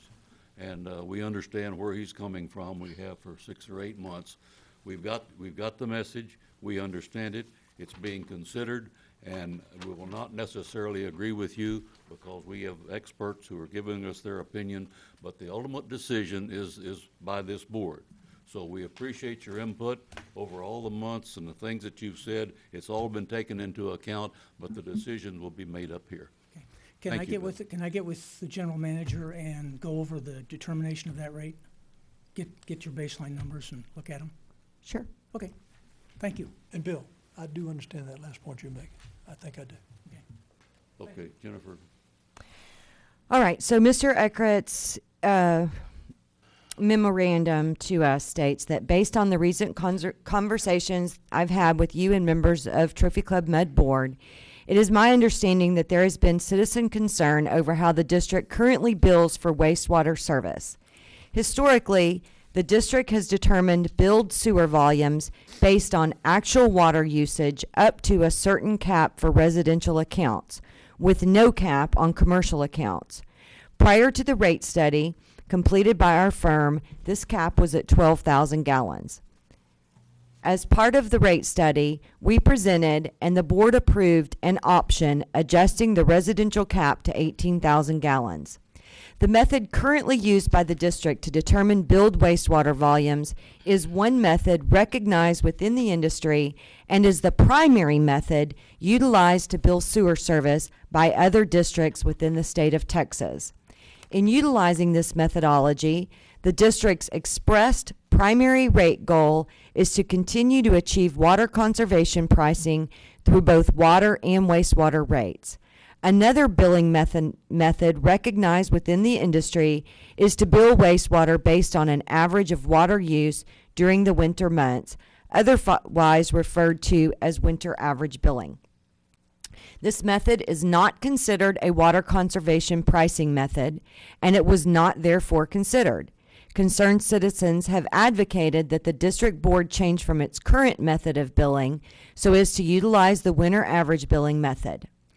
Both methods of billing carry their own strengths and weaknesses and can be utilized to achieve desired pricing goals and objectives of the district. However, as I have discussed with you, should the board desire to employ winter average billing, I would caution an immediate and abrupt change to this method. Such a change should only be accomplished over time with commensurate adjustments to the unit rates charged to customers. Regardless of the billing method chosen, the district must receive sufficient revenues to cover its costs. When comparing the two billing methods, the overall volumes billed under the current method are greater than the volumes that would be billed when utilizing winter average billing. The overall revenue needed from customers does not change under winter averaging, but the district will experience a potentially substantial reduction in volumes from changing to this method. To compensate, the unit rate charged to customers must be increased in order to recover the same level of revenue over a reduced amount of volumes. As an example, the table below assumes a utility requires $1 million in revenues from customers. If the utility were to switch from billing based on water use to winter average billing, the anticipated billed volumes would decrease by approximately 20%.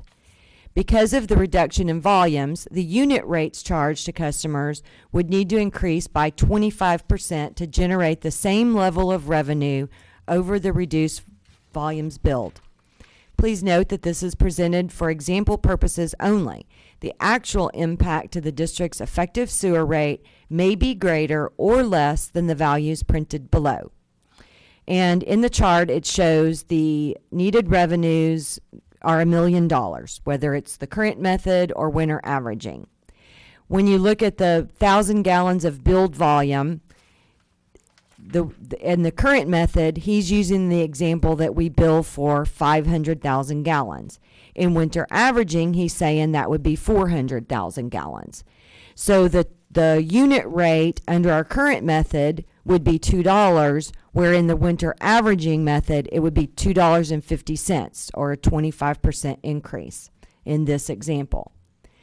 To accomplish a billing change as proposed, the district would need to likely adjust both its minimum or base charge for service as well as the volumetric charge. The customer impact of this change is that those who use more water would ultimately see reductions in their overall sewer bill, while those that use less water would see an increase in their sewer bill. Depending on the differential in volumes under the two methods, this change in monthly charges could be significant. Further, given that lower volume users often represent customers living on fixed incomes, the change in monthly bills could result in significant rate shock to customers who could least absorb the impact. The billing method used by the district should ultimately reflect the policy goals and objectives as outlined by the district's board members. Should the district desire to examine winter average billing further, we are more than happy to assist in the process. However, as previously stated, it is my professional opinion that any change should be performed gradually over time by lowering the residential cap on billed sewer volumes and make commensurate increases to the unit rates charged to customers so as to ensure sufficient revenue is received by the district. I have a presentation that I would like to follow with this, because I think the purpose of our discussion tonight, when we engaged Jay Stowe in the beginning, we had lots of meetings and discussions about what the goals that the board wanted to achieve through our rate setting. And I'll kind of go through that. Two of you were not on the board at that time, although I know at this point you've been caught up on that some, but I will go through my presentation. We spent a significant amount of money on the model that we have. And the idea was we were going to build a model based on your goals, and then in the 4 years in between, staff would update that model, and so that we could do an annual rate review. That's a best management practice that I wanted us to get to, that we annually look at our rates. If we want to move to winter averaging, we need to consider that we need to get them back in and redo the model. So we'll need to think about that as we move forward, because the model that we have is not going to be based on the winter averaging method.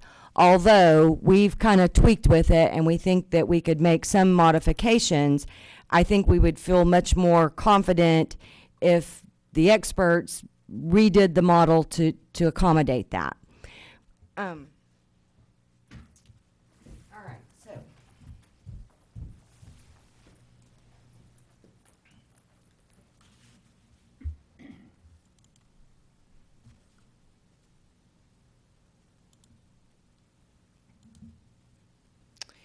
All right, so what I'd like to do is kind of get us moving forward on our rate study for the year. This fulfills our obligation for a rate review, correct? Only for, we're going to talk about which way you would like to go, if you want to continue with the existing model, or if you want to get the Stowe Group to come back in and redevelop the model and look at winter averaging as well. So I'm not going to go through all the dates, but this was the timeline that we did last year. I do want to point out that every one of these represents a public meeting that we had where we gave updates on the where we were in the rate model as we went along. We started in May of 13, and we did not actually adopt rates until May of 2014. And I'm not going to continue to interrupt you, but one of the dates that I don't see here is since the town actually furnishes the water to the PID, didn't you present it to the town and give them a chance to appeal the rate? Yes, this was as presented to the town council as well, because they are a wholesale customer, and they contractually, they have to set their rates to be equivalent to our rates. So this was presented to them as well.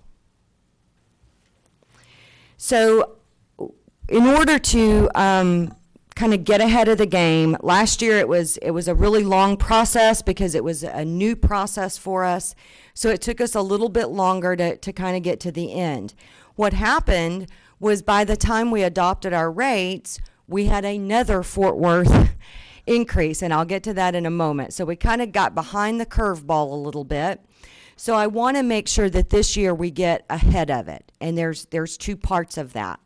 The first is making sure that we get through this rate review by at the very latest July, for the board to adopt a new rate if we're going to need a new rate. And that way, when we're budgeting for October, we'll be able to better project the revenues. Last year, or year before last, when we started this process, there were three primary goals that the board gave. One, of course, they wanted to meet the financial needs of the district, and that did include some reserve amounts. That because they knew that we were moving to this, the wastewater treatment plant upgrade, and at the time we thought that the rates would be in place a lot sooner than the bonds were actually sold. So we thought we would be there a little sooner. The other major goal was they wanted the rates to promote water conservation. Very important aspect. And to include what we call a lifeline rate, which is for low fixed income individuals, and it helps to prevent rate shock to those customers. We used a model developed by Stowe Group, and within that model, we incorporated the board's goals, projected the revenue requirements over the next 5 years. So we projected what the rates would generate for looking out for a 5-year period. And we set the rates appropriately to meet the current and future expenses, and that included some future capital needs. When you look at the Texas Water Conservation Implementation Task Force Best Management Practice Guide, their last guide was published in 2004. They are actually in the process of updating that after the drought of 11. I think we're going to see a lot of changes in there, but the water conservation pricing is the use of a rate structure that discourages the inefficient use or waste of water. Knowing where we're at today, I went today to an asset management class given by TCQ, very good class, and that was the main issue is how are we going to make sure that our rates are set sufficiently when their water is getting more and more scarce. The BMP guide states that this BMP addresses conservation pricing structures for retail customers. For utilities supplying both water and sewer service, this BMP applies to the pricing of both water and sewer service. So in our case, because we provide both water and sewer service, we want to make sure that we use best management practices when we set the water rates and the sewer rates. as Mr. Rose pointed out, a declining block rate is not considered a conservation. That is, and when I started in this business, back when the dinosaurs roamed, most entities did give a break for bulk users or large commercial users. City of Houston was a big one. The industries where residents might be paying a tiered rate of $2.50 up to $5 for the 1,000 gallons. The industries started at the lower end. If they only used 5,000 gallons, they paid $3 per thousand. But if they used 1,000,000 gallons, they got the water for 80 cents per thousand. That's a declining block rate. And that is very much against best management practices all the way around. And as a matter of fact, going to a TCQ rate challenge, if you have a declining block rate for water or sewer, you're most likely going to lose, because that is a way of the past. Although we think about Costco, and I've had a lot of customers ask me, well, when I go to Costco and I buy the big giant box of 30 boxes of macaroni and cheese, I get each box of macaroni and cheese for 50 cents cheaper than if I buy it at the grocery store. It's like bulk pricing. That's a thing of the past, because unlike macaroni and cheese, water is a finite resource. And so we want to get customers, like our customers have, as far back as I can see the district's rates. Long before I came here, the district has practiced conservation pricing, and so kudos to the district. That's huge. I can tell you most districts did not do that, and Trophy Club was doing it long before others. Conservation pricing results in a majority of the revenue production from volumetric use, and a much smaller percentage of revenue being produced from the monthly service charges. This is part of the definition of conservation pricing. Conservation pricing promotes overall savings to customers by extending the useful life of existing infrastructure and reducing the need for additional system capacity. We have actually, since we've gone into stage 1, when I came here, I know the board had already given the town notice that you thought within 3 years you were going to have another tank built. We went into stage 1.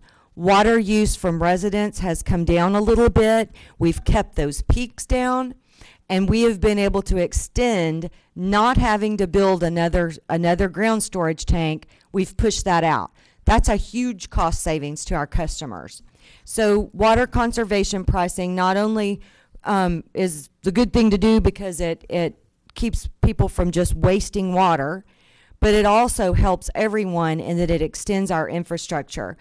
If, for example, we are looking at upgrading lines coming in from Fort Worth because we need to get additional capacity out here. More importantly, our neighbors are at a breaking point. So we either participate now or we miss our chance. We know that someday we're going to need that. So even though Trophy Club has really done a good job in conservation, we're still having to help fund some of those projects where I think some of our surrounding areas didn't do quite as good of a job with conservation. Kind of going back to the idea of conservation pricing, if you look at ours, about 15% of our water revenue comes from the base rate and about 85% comes from volumetric. That is definitely considered conservation pricing. Same with wastewater. About 34% of our revenues come from the base rate and about 66% comes from volumetric. So as you saw in the definitions of conservation pricing, when we developed our model, that was one of our goals that we wanted to achieve, is keep the base, the majority of revenue coming through the volumetric and not the base. Conservation pricing provides incentives to customers to reduce their average or their peak use or both.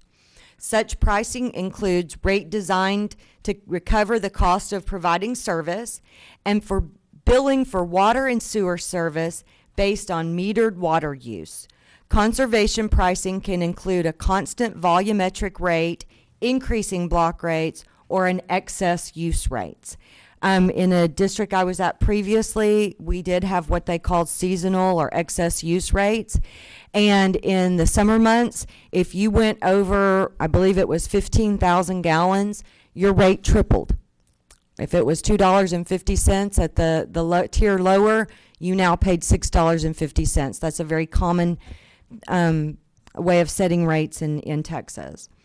Non-conserving pricing provides no incentive to customers to reduce use. This type of pricing is characterized by one or more of the following components: rates in which the unit price decreases as the quantity used increases, as I was giving my Costco example. That's a declining block rate. Rates that involve charging customers a fixed amount per billing cycle, regardless of the quantity of water used, and pricing in which the typical bill is determined by high fixed charges and low volumetric charges. An example of that I've actually used in a different district, it was a beach resort area, and 65% of our customers did not live at the beach. So for 9 or 10 months out of the year, they used absolutely no water. So we could not use conservation pricing. As a matter of fact, we had capacity of 10 million gallons a day. Our average usage through the winter was about 850,000 gallons a day. But in July, we peaked out every day just about at 10 million gallons. So we had to have capacity available. So all of the bulk of our pricing had to go down into the base rate because we had to make sure that we were going to make those revenues 12 months out of the year. So customers that didn't live there had to pay a high, and our residents had to pay a very high base rate. So there are different ways of setting prices, but again, the methodology that this district has tried to continue with is conservation pricing. The American Water Works Association best management practice does allow for a lifeline rate for low or fixed income customers. Lifeline rates are intended to make a minimum level of water and sewer service affordable for all customers. Trophy Club Mud rate increase in 2014 had a minimal effect on Lifeline customers. 5/8" metered customers using 12,000 gallons had an overall monthly increase of $4.70. Our Lifeline customers are not customers that use 12,000 gallons. They use about 4,000 or 5,000 gallons. I'm just showing in this particular slide what the impact up to 12,000 because that was the previous cap before this one. These are our rates. One of the things that we also moved to in this last rate increase was the base rates for water service based on meter size. Previous to this, all meter size paid the same base rate. Now we're moving towards the AWWA equivalency rates. We decided not to go directly there. We decided to kind of take it steps, intervals to keep that rate shock from happening. There are our volumetric rates. On the sewer rates for residential and commercial classes, the base rate is $14.58. The residential rate volumetric is $2.50 and it's capped at 18,000 gallons. For commercial sewer, it's based on actual consumption. There is no cap. When we go through this rate review, I do want to point out a few things that just seem to be almost copied from my last presentation 2 years ago. What are the costs that keep increasing? We keep getting higher costs in our wholesale water. We do have new revenue bonds, and there is some reserve and coverage requirements, which I'll talk about a little later in the manager's report. Sludge hauling costs just keep going up. Pipe and repair materials keep going up, sampling and analysis, electricity, and then of course we continue to have aging infrastructure that we have to look at upgrading in the future. Going through the historical increases by Fort Worth, last year for fiscal year 2014, we had a 21% increase, and for 2015, we had a 16% increase.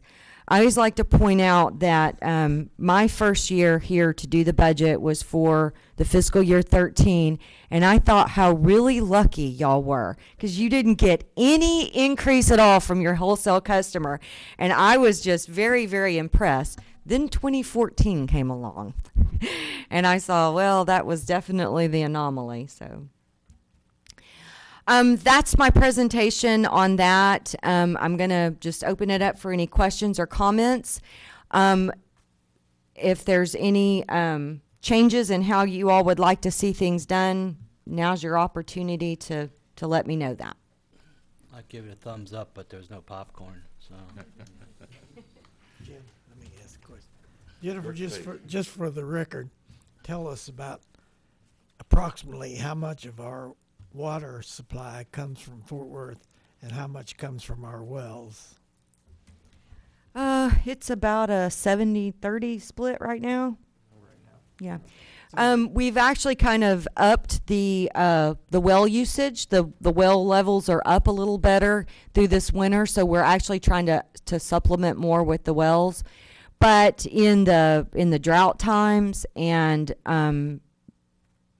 the peak times, really even last year, it was down, like 15%. It was 85% was from Fort Worth. But our well levels were very low, and we didn't want to drop it below the pump level. Did we have peak charges last year? No, they didn't really we didn't have a higher peak charge. They just went up a lot on the volumetric amount. What year did we have them the year before that? Do you know? We've not had a peak charge since I've been here. Okay, so it's a 3-year rolling, right?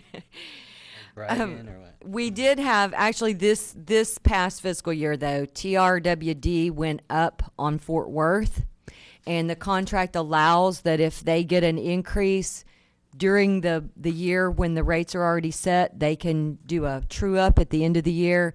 Do y'all remember how much that true-up was? It was over 100. Yeah. It was, I want to say, about 170,000. That's quite a bit over 100. Yeah. Jennifer, Director Thomas has a question. I want a question. When the questions are through, I just want to make a statement. Okay. I got one more question. Do you have the numbers that you were going to give us that she said you had? Yeah. Let me get those out here.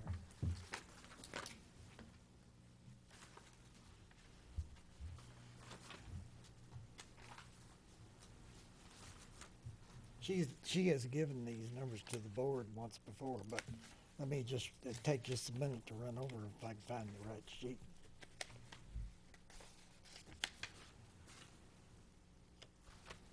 Well, she pretty much went over. I can recall them from memory. She took as the sample size November and December of 2013 and January of 2014. To represent the winter months. She said that we had, in this short and dirty study she did, wasn't customer by customer, but it was an overall, that we had sent 81 million gallons, I believe it was. And I better get the thing so I can. Yeah, I recall we billed for water service, I believe 81 million gallons. For sewer service, we billed 58 million gallons. That's right. And looking at the winter average for those 3 months added together, I believe it was like 27 or 28 right. million gallons. So that's half. What she's pointing out in the numbers she used is that the billed consumption at 18,000 cap was 58. The billed consumption at using winter averaging would be 27 or 28. So there's what this indicates, and it's a broad brush look at it, is that there's something on the order of 50% reduction in the input to the water winter averaging consumption goes down by about 50%. Now, Bill has quoted 331 versus 250, and Jim quoted 409 versus 250, neither of which are quite at the 50% mark, but the 50% is a broad brush look at it. But there is certainly a significant increase in the volumetric rate if you go to winter averaging. That was the point that we were trying to make. So we've known for some time that we had this situation potentially on the horizon if we were to go to winter averaging. It doesn't fit our goals. It doesn't fit conservation. I want to point something else out that Carl and I were looking at one day just because we were curious after I did that. If you took the winter average, 27 million gallons that it came up to be that were billed, and you divide that out by the days, it came out to be about 315,000 gallons per day to the wastewater plant. We got about 750 to 850,000 gallons per day. So if you looked at people's winter average, it was less than half what we actually received at the wastewater plant on those days. So when I was in a district near Beaumont, that was an issue that we had with winter averaging, and we had to move away from it, was the winter average was not actually reflecting the influent to the wastewater plant. So we were having we weren't making enough money to treat our wastewater without raising the rates significantly. Okay. Further questions of Jennifer's presentation? And Jim, you wanted to, Director Thomas. Yes, got something. Bill, I think I grabbed right at the end what you were saying to me, I think. And that is, if I go back and do the math on my house and go look at what my winter average was, and then do the math on that, and then compare it to the 18,000, it'd be a different number, and I totally agree with you. And I did that. And as a matter of fact, what I tried to do is, now please, I'm sitting here knocking this stuff out without sitting back and having time to think it through. And so I just hope and pray that I haven't made a mistake, all right? But I chose 6,000, 11,000, 18,000, 25,000 gallons of sewage usage. And I said, and I used Bill's figure of $3.31 per thousand gallons versus our 250. And I used my figure of 409 versus the 250. And if you looked at, and I had to make this assumption, Bill, because I don't know what my winter average is, so I took a real low number. I said it'd be 6,000 gallons. It's probably, in my case, because I got a daughter, it's probably more than that. But I said at 6,000 gallons, I would spend, under the winter average figure of 331, I'd spend $34.44 versus under my 250 uncapped, I'd spend $58.58, or I'd spend $25 more. So it cost me $25 more. Right? And using the 409, it cost me $20 more. But here's the fallacy. We have to have that $25 to pay our bills. Just because I came up with a lower number, the expense is still there. And the expense is built on me paying $59.58 on an average, just looking out. I mean, if I don't pay that money, we don't have the revenue. And so when you change the numbers, Jim, it does come a lot closer to 50%. You have to jack it up about 50% to generate the revenue to make it work. That's the only point I was going to make. So Someone else, any other comments at this point?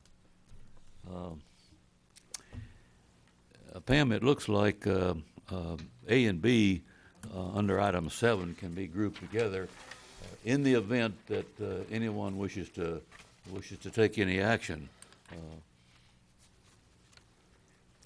Do we have a motion? Does anybody wish to take any action on winter averaging or our conservation-based rates? Seems to me like we said most what needs to be said. I think so too, but since it is a take appropriate action item, does anybody want to take any action? If not, then we'll move on. Well, I don't know if we need to take any action on it because we're just staying with what we have, but I'd Yes. prefer that we stay with the current Stowe Group recommendations using the model that they created last year in our calculation for the next year's water rates and sewer rates. Is that That's a my motion? motion, yeah. I'll second it. We have a motion and a second. And that's all I have to say about I that. think we've had a lot of discussion about it, so hopefully there's not any more. We'll call for the vote. All those in favor? It is unanimous, Jennifer. Jennifer, the other item on a pass-through approval for the Fort Worth rates. Do you have any comments on that or how we should go about this? Yes, I just want to kind of there's no action or anything needed on this at this time because this will be something that we look at when we do the rate increases. But in our meeting with Chris, I explained to him that I was a little frustrated because it does seem like we can't get ahead of the Fort Worth increases just because of the timing of when we've done our rate model. The timing of when we do our rate review every year, which we have to do it just before budgeting, and then we include that information in budgeting. And he gave a suggestion that that we might want to look at what he calls a pass-through on the Fort Worth rates. And so I'm going to say that I want to look at that real closely. I don't know if it's something we will want to do or not want to do, but I did want to just kind of update you that what it is, for example, if our rate went up, if Fort Worth's rate went up 1 cent, we take that and divide it out, and that automatically goes into the rates for the next year, that we don't have to bring that for board approval. I'm not sure I'm really that interested in that or not, because our plan was to always bring a rate review to the board on an annual basis. So I think we'll be able to deal with that. But I do want to point this out that we're going to have to get ahead of this year's and look at what next year's might be as we're doing this rate review this time. So I just mostly wanted to point that out to you, that we're going to have to catch up the amount that Fort Worth raised it for this year. And when we set the rates, we're going to have to project what we think it could be next year and include that as well. And I think that'll get us to where we need to be. Jennifer, I'm not saying I'm not willing to change, but we went through a fair number of Fort Worth rate increases without having to raise our rates. One way or another, we found a way to contain it. Right. And so only because of that, I would really prefer that the board have an opportunity each time to look at it rather than just having an automatic set. Because if there's a way to contain a rate, then I'd like to. I like agree. To contain it. I I'd like agree. to not just have an automatic blow and go. Right. I agree. Okay, any further discussion? If not, there's no action to be taken on item C. So let's move on to number 8. Consider and take appropriate action to establish rules for developments including A, approve resolution number 2015-0217, establishing rules for new service connections and extension of facilities. Item B, approve template for non-standard water and wastewater service agreement. Jennifer?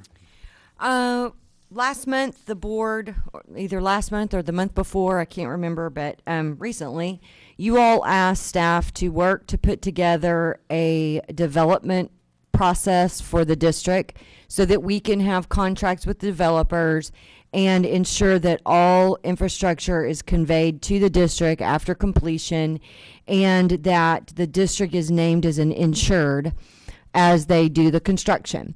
And that is what this resolution is the policy that was put together. And then additionally, there is a template of a service agreement or a contract that we would negotiate with a developer.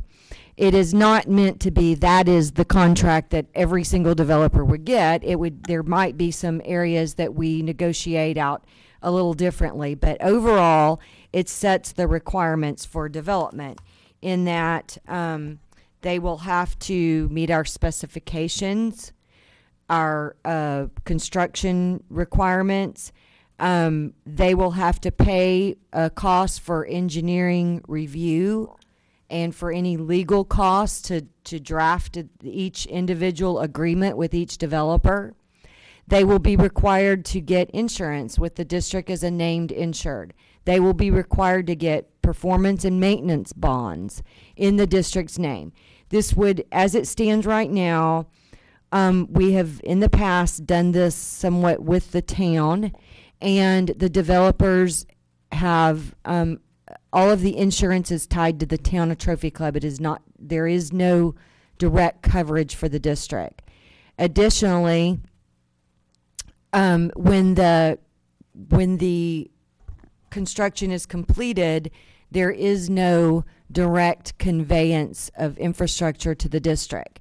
What we've done in the past is Renee and Terry get the costs from the town, and we add those amounts to our asset list, but we really don't have a formal conveyance of that infrastructure. So we don't really have a way to show that that dollar value was the correct value that we put onto the books when the auditor's looking at that. So as you know, I'm working on trying to get something for at least the past 3 years with the town to get kind of more of a formal conveyance. But that is what this is for. I do want to say that one of you had a question about this, and I talked a little bit about it with Tony today, and that was, could we make this where the developer basically has no choice? They have to use the district. For example, if it's over in Solana, and the answer was we really can't, because if they're not planning on using our service, they're not going to agree to do a development agreement. And that is true. So it would only be if they're entering into a development agreement with us.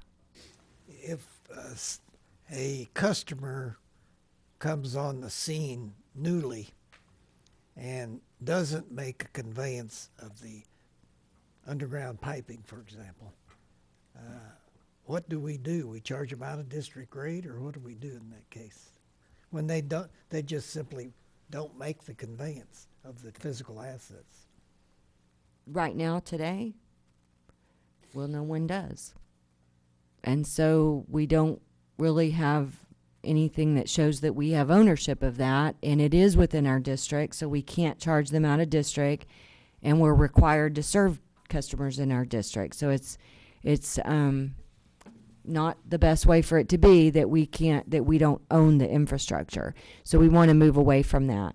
If it's out of district, they don't have to convey it to us. They could convey it to whatever area they're in, but Has a suggested penalty of some sort been discussed for those who build something in our district and want to use our water, but they don't want to convey?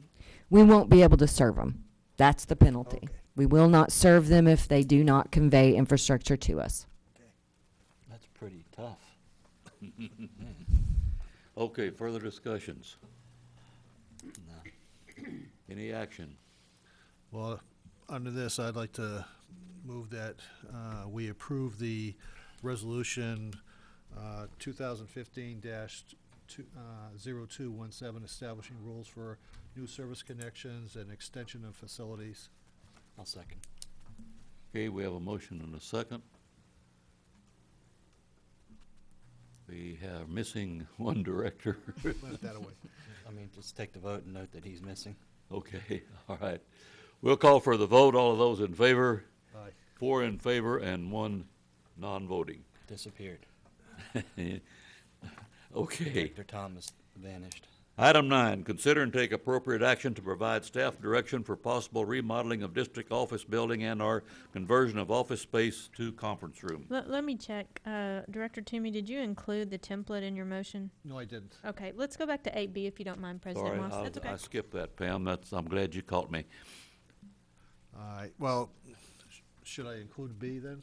We'll just make Yeah, a new just a- one. Yeah, make a new one. Okay. Fresh and new. And maybe Jim will get back here in time. Wait, hold up your hand if you're in favor, Jim. He's talking. I move that we approve resolution 2015-0217, establishing new rules for new service connections and extensions of facilities, and B, the template that's attached for non-standard water and wastewater service agreement. Do we need to, is it all right to do the whole thing again, or do We'll we just do need the to B? template. You've already voted on A, and so Yeah, just he's make it. identifying the template Okay, in his motion. I'll second. We have a motion and a second. If there's no discussion, we'll call for the vote. All those in favor? Just because I was out of the room. Okay. Meaning you're not gonna vote because you're We're already, I don't understand what the we're vote ready is. to adjourn. Four. We'll call for the vote. 4 in favor, 1 not Abstain. present. Abstain. Well, yeah, not present. That'll be good. Okay. Okay, now, I just read number 9. Comments from anybody? I'd like to make a comment on this since I kind of brought it up. First, I'd like to clarify on, as usual, things get spun out of control, on social network or through other bodies. And let me just make it perfectly clear that we're not evicting anyone. We're not asking the town to, vacate any offices. We realize they're aggressively searching for new town property and police station, which is good. They haven't finalized anything yet, so, what I'm talking about is just preparing for next year's budget. We put the lobby renovations on hold last year and to use funds elsewhere, reallocate those funds. I believe it was about $100,000 for the bathrooms and, doing it. But I would like to, pretty much direct the general manager to look into just remodeling this building, this facility as a whole, and, come up with certain projects and bring it back to us so we can look at possibly putting money in the budget. There might be offices that we can increase, decrease, split up. I mean, it's not, the building was built in like the 80s, I believe, and there's some things that we can upgrade, starting with the bathrooms. And, so I'd just like to direct the general manager, as far as we're going into this budget season, to come up with a renovation plan and bring it back to this board with a possible cost to include in next year's budget, the 2015-2016. Are you making that as a motion? Yes. And Kevin, you're not, I want to make sure that I'm clear. You're not suggesting that anything is done while the town still needs space No, in our as building. far as the offices that they maintain, I believe, are. Right. I mean, I can understand the No, bathrooms. I right. mean, we're all one body technically, but if they continue to need utilized spaces, and that was the purpose of coming up with a lease agreement for those offices, which our lease committee has, discussed. We discussed more of the annex side, but we're discussing the current offices too. Okay. I'm going to second Kevin's motion, but also, at our joint meeting, we told them that, ultimately, when they build their new town hall, we would be anticipated they would be moving that staff that's located there into the new town hall. That way, they would be available for us for office space. Neil, for whatever reason, one councilman thought that we were going to kick Jennifer down to Mike's old office immediately and turn this into a room, and he got upset about it. It's kind of what Kevin's referring to. And it was never our I intent to do wouldn't that. mention any names. I didn't mention any names. I just said a Said they're council council person. member. So there's no intent to do that. Right, and that's not part of the motion, but I would suggest that to Jennifer, in looking at this overall thing, there may be some shifting of offices that can occur in the next year or so. And if there is, fine. If there isn't, then that's fine Well, too. But we should look at it. Yeah, the intent of the motion, again, was, we saw a report, there's ceiling tiles that have fallen here, there's insulation that can be improved, there's windows that can be upgraded, more energy efficient. just an all-around, leave it to the staff and the general manager to say, hey, we can take this office, put a wall here, make it 2 offices, or make this one bigger, the copy room, change that. I mean, they're the ones that work here. We just come to visit, once a month. Right. Some people more, but, Okay. let them come up with I something. mean, it's good for us to have a comprehensive plan, because when they do finally vacate, then we don't have to sit back and go through it all over again. Okay, we have a motion and a second. There's no further discussion. I'll call for the vote. All of those in favor, it is unanimous. Jennifer, that's not a license to double the size of your office, however. Okay, next Or make a item. Taj Mahal Darn. not a Taj Mahal out of the ladies' room either, okay? By the way, my wife suggested that we do something to that ladies' room Yeah, as soon as possible. the mirror is what I'm looking forward to Listen, replacing. getting the doors fixed on the thing in the men's room would help. Okay. Item 10, consider and take appropriate action to approve outdoor watering schedule for Stage 2 drought restrictions to be utilized when Stage 2 is implemented by the city of Fort Worth. Jennifer. Okay, I know the last time we had this discussion, I was strongly advocating that we should stay with the city of Fort Worth's proposed schedule. But now I've changed my mind, and I think a lot of other entities have changed their mind as well, because Fort Worth is planning to do what TRWD wants to do, which is allow some amount of watering every day of the week, Sunday through Saturday, Monday through Sunday. We've worked very, very hard to stop the watering on Monday, and that has been the best thing for our system. It allows all the pumps to cool. It allows the tanks to catch up. It has been just a wonderful practice for our system. So I really don't want to move to a proposed or a watering schedule that goes back and allows customers, any group of customers, to water on Mondays, because it took a long time for us to get used to. Everyone knows you don't water on Monday. So I think a lot of other entities feel the same way. I think those that do want the 7-day watering, they have some very different issues than we do. And that is that especially their elevated tanks are stratifying. And you all recall we just got through putting in those PAX mixers because we didn't want to get to a point where we had stratification in our elevated tanks. We also tested the ground storage tanks, and we don't have a stratification problem. So that's the reason that they wanted watering every day, is they wanted to keep water moving a little faster through their system than we need to do. We don't have the same problem. So what I've done here is I'm proposing a 3-day watering schedule. I will say that the good news so far is that Stage 2 hasn't happened. It looks like it could get pushed a little bit further out. I drove back from a class in Denton, and it poured down raining, so that was good when you're trying to avoid drought stages. But what I'm proposing is our residential addresses. It's once a week watering is Stage 2. So residential even would be on Tuesdays, non-residential would be on Wednesdays, and residential odd would be on Thursdays. Then there would be really no outdoor watering with irrigation systems or hose-in sprinklers on Mondays, Fridays, Saturdays, and Sundays, although handhelds allowed. So this is the schedule that I'm proposing. Hopefully we won't need to use it for a while, but in case Fort Worth does implement, I'd like for us to have our schedule set also so that we can start messaging that to customers. This is what the schedule's going to be. Okay, any further discussion? If not, do we have a motion? We're going to let that end of the table make some motions. All right, okay. We're honored to have that. I'll make a motion that we approve the outdoor water schedule for Stage 2 drought restrictions to be utilized when Stage 2 is implemented by the city of Fort Worth. I'll second. Okay, motion and a second. If there's no further discussion, we'll call for the vote. All those in favor, it is unanimous. Make a motion, we take a break, some people.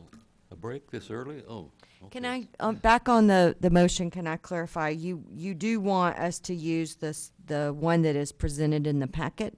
Yes. That's Yes. Yes. Okay. That's correct. You're, And that's correct. you want to take a break? I don't need one, but people are getting up, so. Hey, I'm good. Do we need a break now that Director Thomas is back? Anybody else need a break right now? I think I'm all right. Okay, going then. let's try to go a few more minutes. Consider, item 11, consider and take appropriate action regarding fire service to out-of-district properties located within the incorporated boundaries of the town of Trophy Club and currently not covered by a fire service agreement with another entity. Jennifer, comments on it? It's pretty self-explanatory. No, I have really no comments. I think, from the district's position, we do not provide fire service outside of our district without a contract because our fire plan and our TCQ rules do not allow that. So I think, we can kind of get an update from Danny, but I've asked, for some time, we really need to look at getting, the town needs to look at how they're gonna provide fire service to, Didn't we go fight a fire at a well here pretty Yeah, I was just soon, gonna ask recently? that. yes. Yeah, we had a vehicle fire on one of the well sites.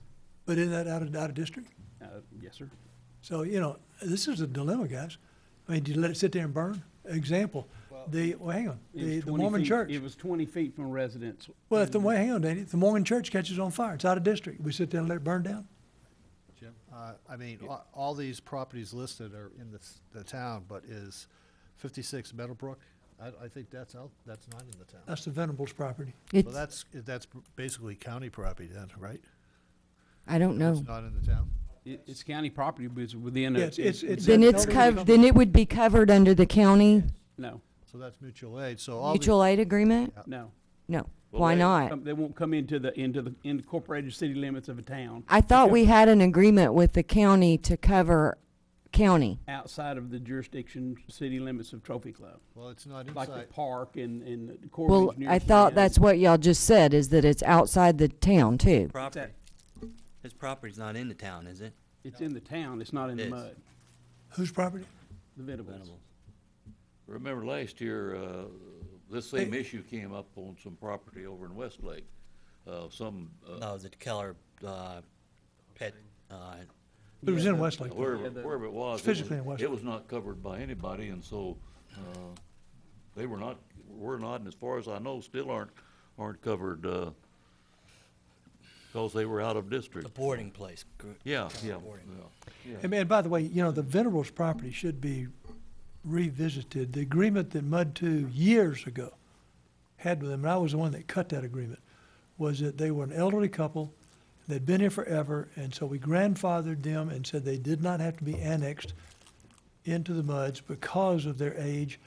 They had a well, so they were providing their own water, but the well eventually went dry, and we agreed to sell them water at in-district prices, I believe. No, they're charged out of Not of district. the, in fact, we agreed to sell them water, but this all occurred, gosh, 15, 18, Well, 19 if years they were ago. elderly then, how old That's are what they I'm saying, now?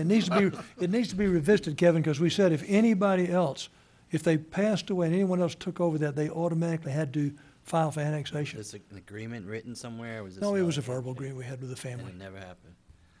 Yeah, we can't make anyone annex, but we can not provide service if they're not annexed. I do want to point out that I've spoke with a guy with the LDS Church now a couple of times.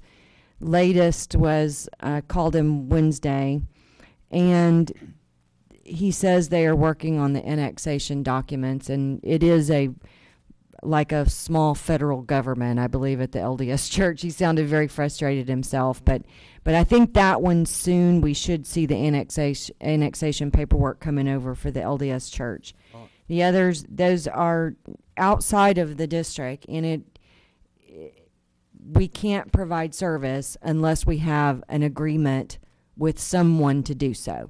Don't these, well sites have their own, because they deal with hazardous materials? No, I mean, right now, they're being all capped, so they're becoming non-Eustace wells for the city, so they're gonna be vacant property here, within the next several months.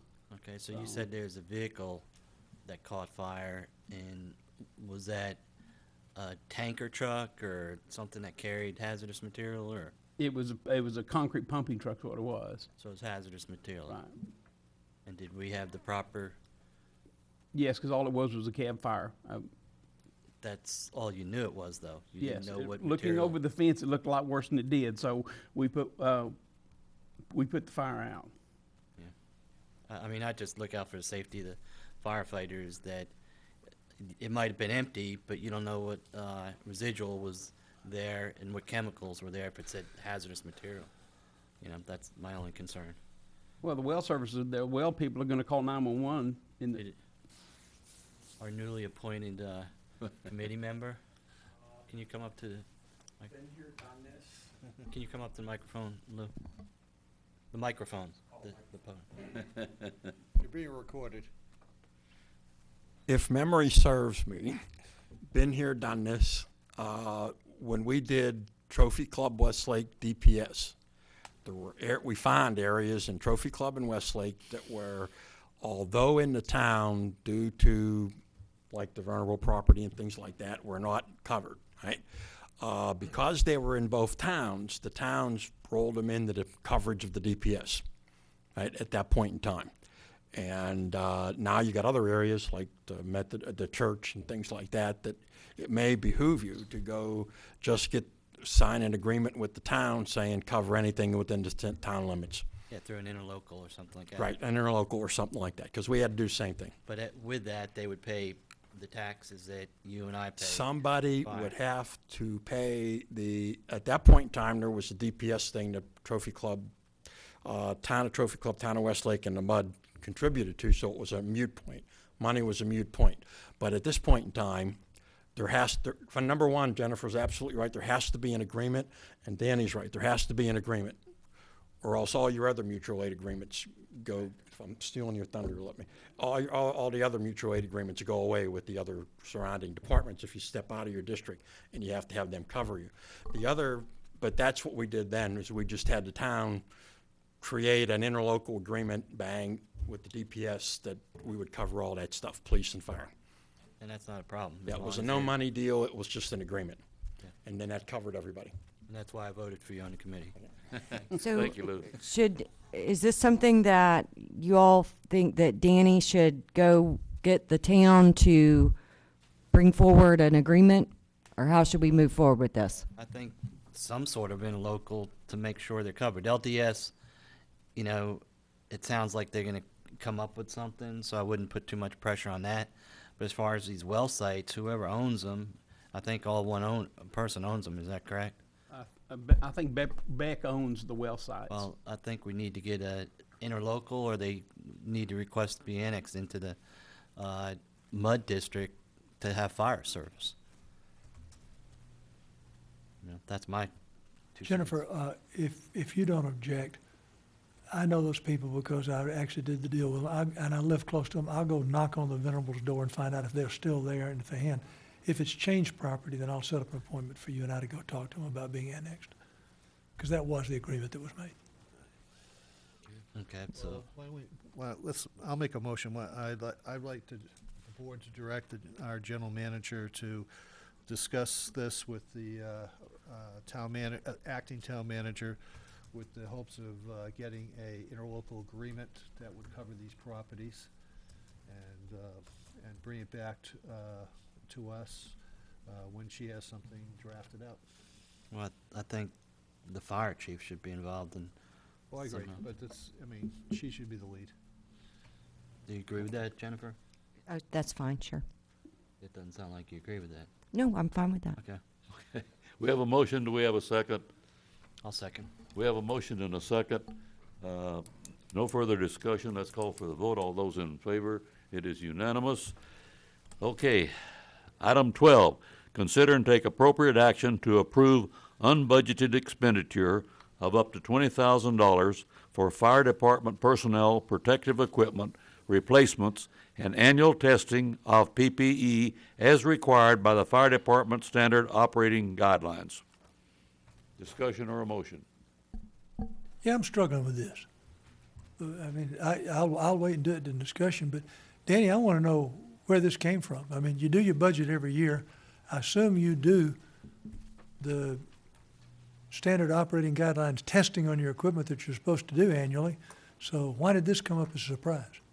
This came up and they changed, it's been in the process of NFPA 1851 for a couple of years now, when they changed the agreements or changed the, rewrote it in 14, it just kind of pushed the issue, and we have to have our gear advanced tested every year. Every piece of clothing we have to have to go through annual testing if it's over 1 year old. But you only found out about this now? We just haven't pushed it as far as getting it annual tested every year. And then how many other $20,000 surprises are we gonna get this year? What that 20,000 does is it gives us 7 sets of gear that we can alternate for the gear to go out for testing. Dan, you missed my point. This is a $20,000 surprise that is an annual event that should have, in my mind, been done. So I want to know how many more $20,000 surprises do we have coming at us before I vote for this one? I don't think there's any. Isn't it, on this 1851 that they changed, I don't know if it's new to the 2014 edition, but isn't there a daily requirement? Yes, we do a daily check through our the guys in their daily checks of their gear. They check their gear to and from the front top, boots, pants, coats, and before they put their gear on their vehicle and ready for service for the day. And we do that through the commission. The commission comes in and checks. We have records showing that we've tested our gear every day. The advanced testing is something that we don't really want to get into. We want to have an independent testing site for the advanced cleaning and testing. So you have a log of everyone signing off on their own Yes. gear? Yes. And this is part of the SOPs? Yes. Because I didn't see it in as far as what's called out right here in the SOP that I received We do have an SOP for it. for checking gear daily and then the annual inspection. Yes. Okay. And Danny, don't misunderstand me now. We just bought you a $1.3 million fire truck, for God's sakes. I mean, this struck me as something that, as a fire chief, you should have been doing this forever. Yeah, you're right. And so how this one slipped by you is what I want to know. I mean, It's industry driven. It's, we have to change we have to sell we have to take gear out of commission every 10 years from manufacture date. That's NFP 1851, and the Texas Commission on Fire Protection backs this thing up. We don't wear out gear in 10 years, so it's just one of those, you back up to the wall and you do just like any kind of TCEQ regulations or well, compliance. it just scared me. You don't want one of your boys to be in the middle of a fire and their equipment fails, for God's sakes, because we didn't test it. I mean, liability on us could be pretty swift. So you said the time limit, no matter what frequency you use it, if you're just a small town operation, it's 10 years and you replace it? Mm-hmm. Okay, but every year you have to inspect it. Yeah, send every it year out. you have to annually advance testing and inspection. And if something fails a test, you have to replace it at Right, that time, right? You'll have reflective gear that gets, I'll give it to the junior person. repeatedly washing or heat or something like that. You'll get reflective stuff that has to be replaced, or button snaps or zippers or stuff like So that. are we voting on replacement? Well, I want to know where you're going to get this money from. Jennifer and I talked about taking it out of reserve. Yeah, there is some money in reserves that they have. Could have had that ambulance with that 20,000. I don't know. They tabled It's that just thing. regulations that kill us, Yeah. Danny, are we saying that this should have been in the budget? and Yes, sir, isn't- this should have been in the and budget. it wasn't there? This should have been in the Okay. budget. I'll take the All hit right, for that. does anybody wish to make a motion? I'll make the motion. You gotta have the equipment. Yes, sir. I'll second. Okay, we have a motion and a second. All those I- in favor? I'd like, Discussion? and I'm not questioning or doubting you, but I'd like to see the log of inspections Okay. and stuff if that's possible. And Danny, are then- you clean if I say not to exceed $20,000 in my motion? I believe so, yes, sir. Then I'd like to do that, not to exceed That gives us, $20,000. if you'll see in the report, that gives us Yeah, it's just a- 7 sets of alternate gear to rotate out for, And it's a ceiling number so that we just don't go blowing through, our oldest set of gear right now is 9 years old. So it's in the process of being replaced next year. But So, 20,000 will get you the 7 sets you need? yes. Okay, then I'd like to put that in the motion, that we not to exceed 20,000. I agree. Okay, we have a motion and a second. Any further discussion? You okay with that, Lou? If not, we'll call for the vote. All those in favor? It is a unanimous vote. Item number 13, consider and take appropriate action regarding January 2015 financials. A, combined financials. B, variance report. All I can say, it was a mess this time. No, it was pretty clean except for, I think, one entry, and then there was some explanations that I needed to get, but other than that, Get him. it was like, what, $3 or something like that? Is that right? $38.24. Oh, wow. Yeah, it was, holy, yeah. Big, big. But, yeah, I make a motion that we approve the January 2015 financials. Second. Okay, we have a motion and a second. I think, If there's no discussion, all those in favor? It is unanimous vote. Looks like they're beating you down there on the seconds now.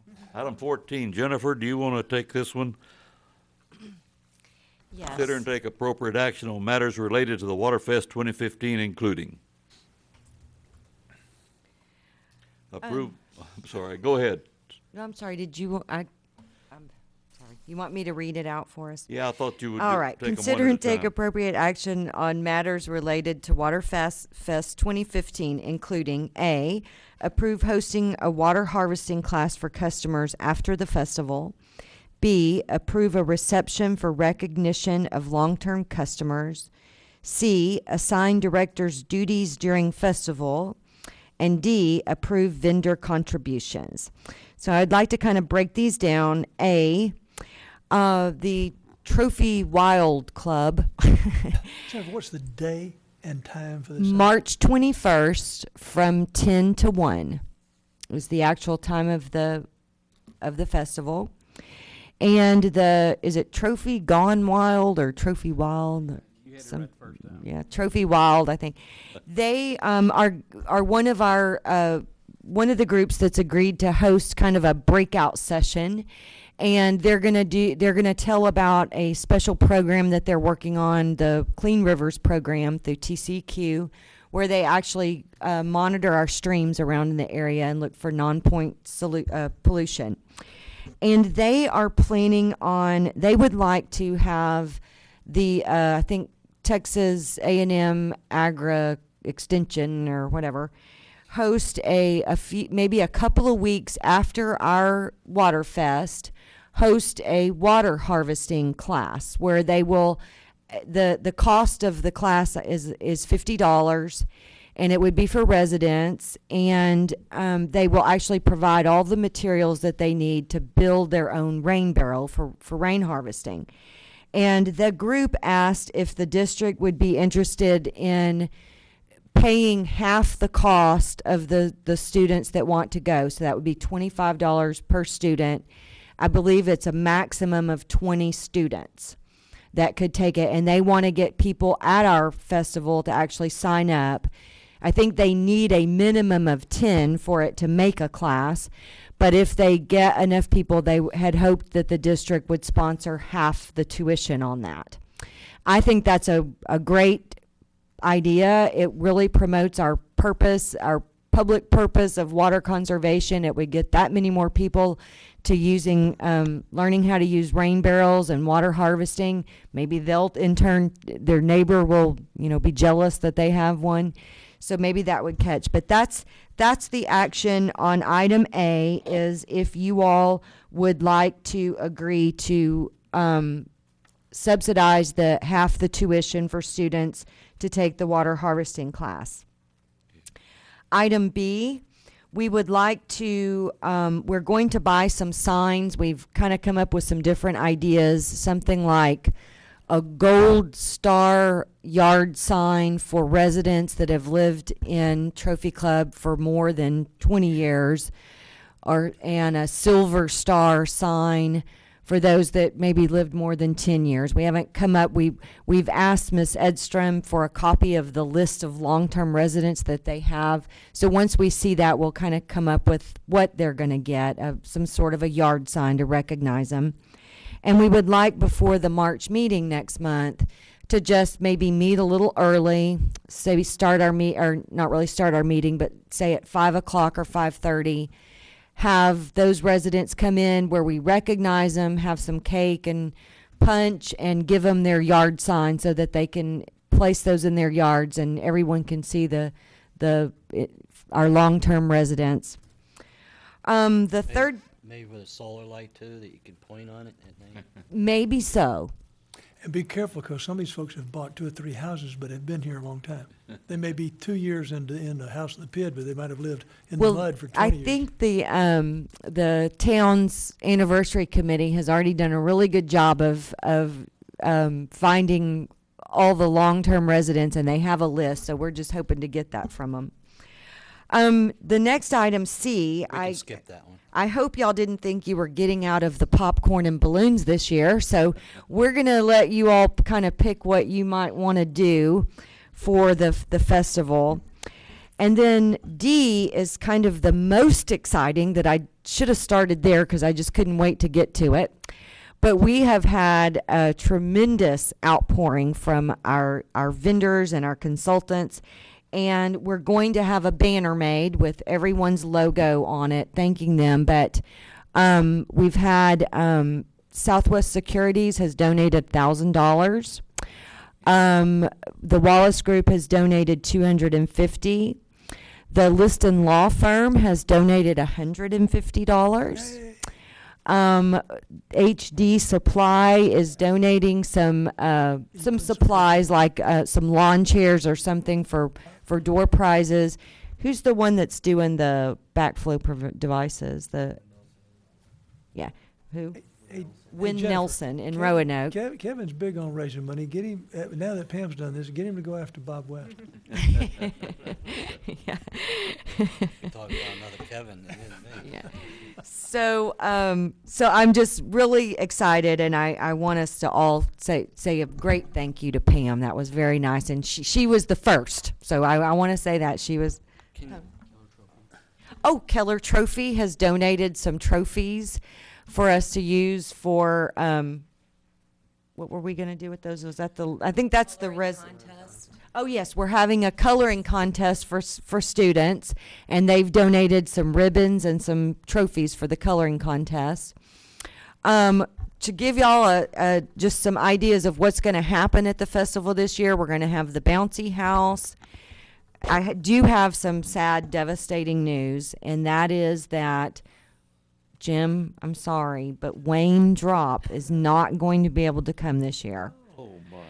Now, there is another called Flo, but Flo is more of a tabletop stuffed animal, and I think we're going to not do Flo because EPA has some really serious rules about how you have to clean Flo and everything. So I don't know if we're going to do that, but we were really disappointed that we learned Wayne Drop won't be able to come this year. But we're going to have Willie the Hot Dog Man, and so we're going to be serving hot dogs and chips and drinks, I can do that. face painting, balloons, popcorn. So name your what you would like to do. We need people to get here by about 8:30 in the morning to help us get set up. Wow. And then possibly What day of the week is it? Saturday? it's on a Saturday. And it's where? It's over at the fire station. And so the actual, we're going to have speakers on the water harvesting, wastewater treatment plant, quite a few other things. So we're going to get the notices out to the residents very soon, but it's going to be really, really cool. It's going to be a fun one this year. We're doing a 1970s theme. So everyone that donates money, time, effort, you're going to get a really cool 1970s t-shirt. Jennifer, I have a 24-year-old grandson that is visiting me for the first time in his life that week, and I put him on a plane that Saturday. Schedule, if I can arrange the schedule to get him on the plane before I'll be here, otherwise I may be putting him on a plane. All right, no problem. But anyway, I do want y'all to be thinking about what you might like to do, and I'll myself or Kari will be calling you this week or next week to get you to sign up on the list, if at all possible. Just out of, you know, with the anniversary, our 40th, can we somehow get past directors involved? You know, invite them, Sure. somehow be participants. They may want to participate in the sea. No, we'll have a dunk tank for that. Jennifer, do we need a motion and a vote on this then? The two things really that you need to possibly do some action is if you all would like to help, if you would like for the district to do 50% of the tuition for customers to attend the water harvesting class, So the and the to would be approve fi- vendor contributions. And the maximum would be 500, right? If they had 20 people, times Yes. $25. I'd make a motion to approve that. I'll second it. Okay, we got a motion and a second. There's no further discussion. We'll call for the vote. All those in favor? It is unanimous. Okay, item 15, consider and take appropriate action to declare the 1995 3D/HME ladder truck Quint 681 and associated equipment surplus property and authorize disposal by the general manager. When does the new truck get here? This, Danny, when does your new truck get here? Into July 1st of August. Because you don't want to sell this thing, right, until the new one gets here. No, I think we need to get it on the market. Yeah, but you just can't release it. You can't release it until you got your other vehicle. I think we can. We have area ladder trucks that we can use, and if our engine goes down, we have Sid Martins that would loan us or rent us a vehicle until such time. What's ours the is rush? repaired. Rent? Huh? What's the rush? Just the market. We're spending money. It's in the shop right now. We're spending probably $9,000 on cylinder work right now, and then what's more the rent? What, you said rent? I was sleeping until you said rent. Yeah, I mean, if What's we the got rental a of a truck from ladder? Sid Martin's, they would, it'd be one of their rental units. I don't know what. How much? I'm not sure what the rental unit. Well, I is. think we need to know that. And that's only if our truck went down. I mean, we borrow a truck from Roanoke if we had to. I don't know that I see any reason to get rid of this thing until we got the other truck. I'm just looking at the safety aspect of Yeah, it. me too. That's what I'm thinking. I mean, it doesn't do any good when it's down, so, but still, what if there's a delay or something, or snow collapses the place in Wisconsin and they get pushed back? But it has a wreck on the way down here, and you got to go order another one. Yeah, that's if you were driving it, right? Danny, the last time we got the newest pumper, I mean, we waited until that arrived before we sold the other one off as surplus. I mean, I'd rather wait until the new equipment arrives and then we can put it on the We have a market. motion to table this item. Wait a minute, Jim. I don't have any problem with declaring it as surplus once the other machine comes, and then we've done it. Well, what date would you declare it surplus then? When the other machine arrives. Well, then Yes. table it till it Table it comes, till August. until we're a month out. Okay. I make a motion, we table this item. We have a motion and a second. All those in favor, raise your hand. It is unanimous. Item 15 is tabled. Item 16, Could you, in the meantime, could you figure out that rental cost and let us know? Item 16, update from board committees. Fire EMS Consolidation Committee, Annex Building Lease Committee. I think we got the same guys on both of them, don't we? Yes. Lou, what do you have to report tonight? Okay. Kevin or First Neil, duty whoever. report. You want to, Okay, we've met with our counterparts on the town council a couple of times, and we've had some beginning discussions regarding some of the issues that we need to cover regarding consolidation. We've been waiting for the citizens to get appointed so we can have a more formal meeting. But it was just to start putting numbers together. I've already put an Excel worksheet together that still has to be tuned up a little bit, but it gives you the basic look at.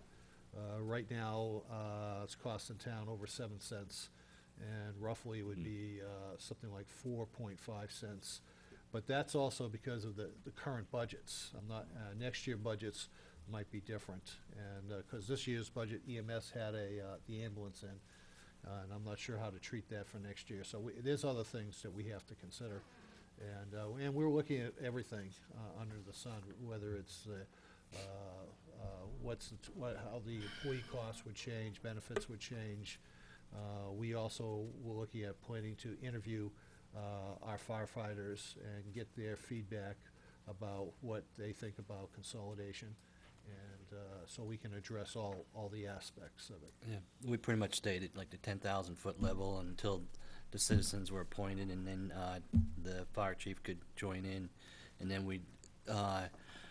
we'll divvy up the tasks and stuff on what people do as far as benefits or looking at numbers and then other possibilities. I hate to, well, I'd rather not go into it, but look at other services we can provide for neighboring cities. I'll just say that. Has the town appointed their resident committee member yet? It was Eric Jensen. He was a PID resident, and they chose him. It sounded like solely based on the PID to give their input. Is that correct, Chief Thomas? Give it to me. On the lease part of it, we again met with the town's council people, Tim Kurtz and Garrett Reed, and we pretty much came to agreed issues like the 10-year lease we talked about. They wanted a 5-year renewal option after the 9th year, which we pretty much said that would be on the table. We discussed parking spots as far as the parking places out front would be labeled visitors during the business hours, and then they would be allocated X amount, and that would also be off the storage tank if that's built there or not, and if the police station is still there. We also talked about utilities, that they would have separate meters for water and electric. We talked about the uses that the building could be used for. They were in agreement that it could be offices, storage, and community meeting room. Was there anything else that we talked about? Well, the unsubordinated, the type of the lease. Oh, yeah, the type of the lease would be unsubordinated, where they couldn't borrow money against the land. Is that correct, Jennifer?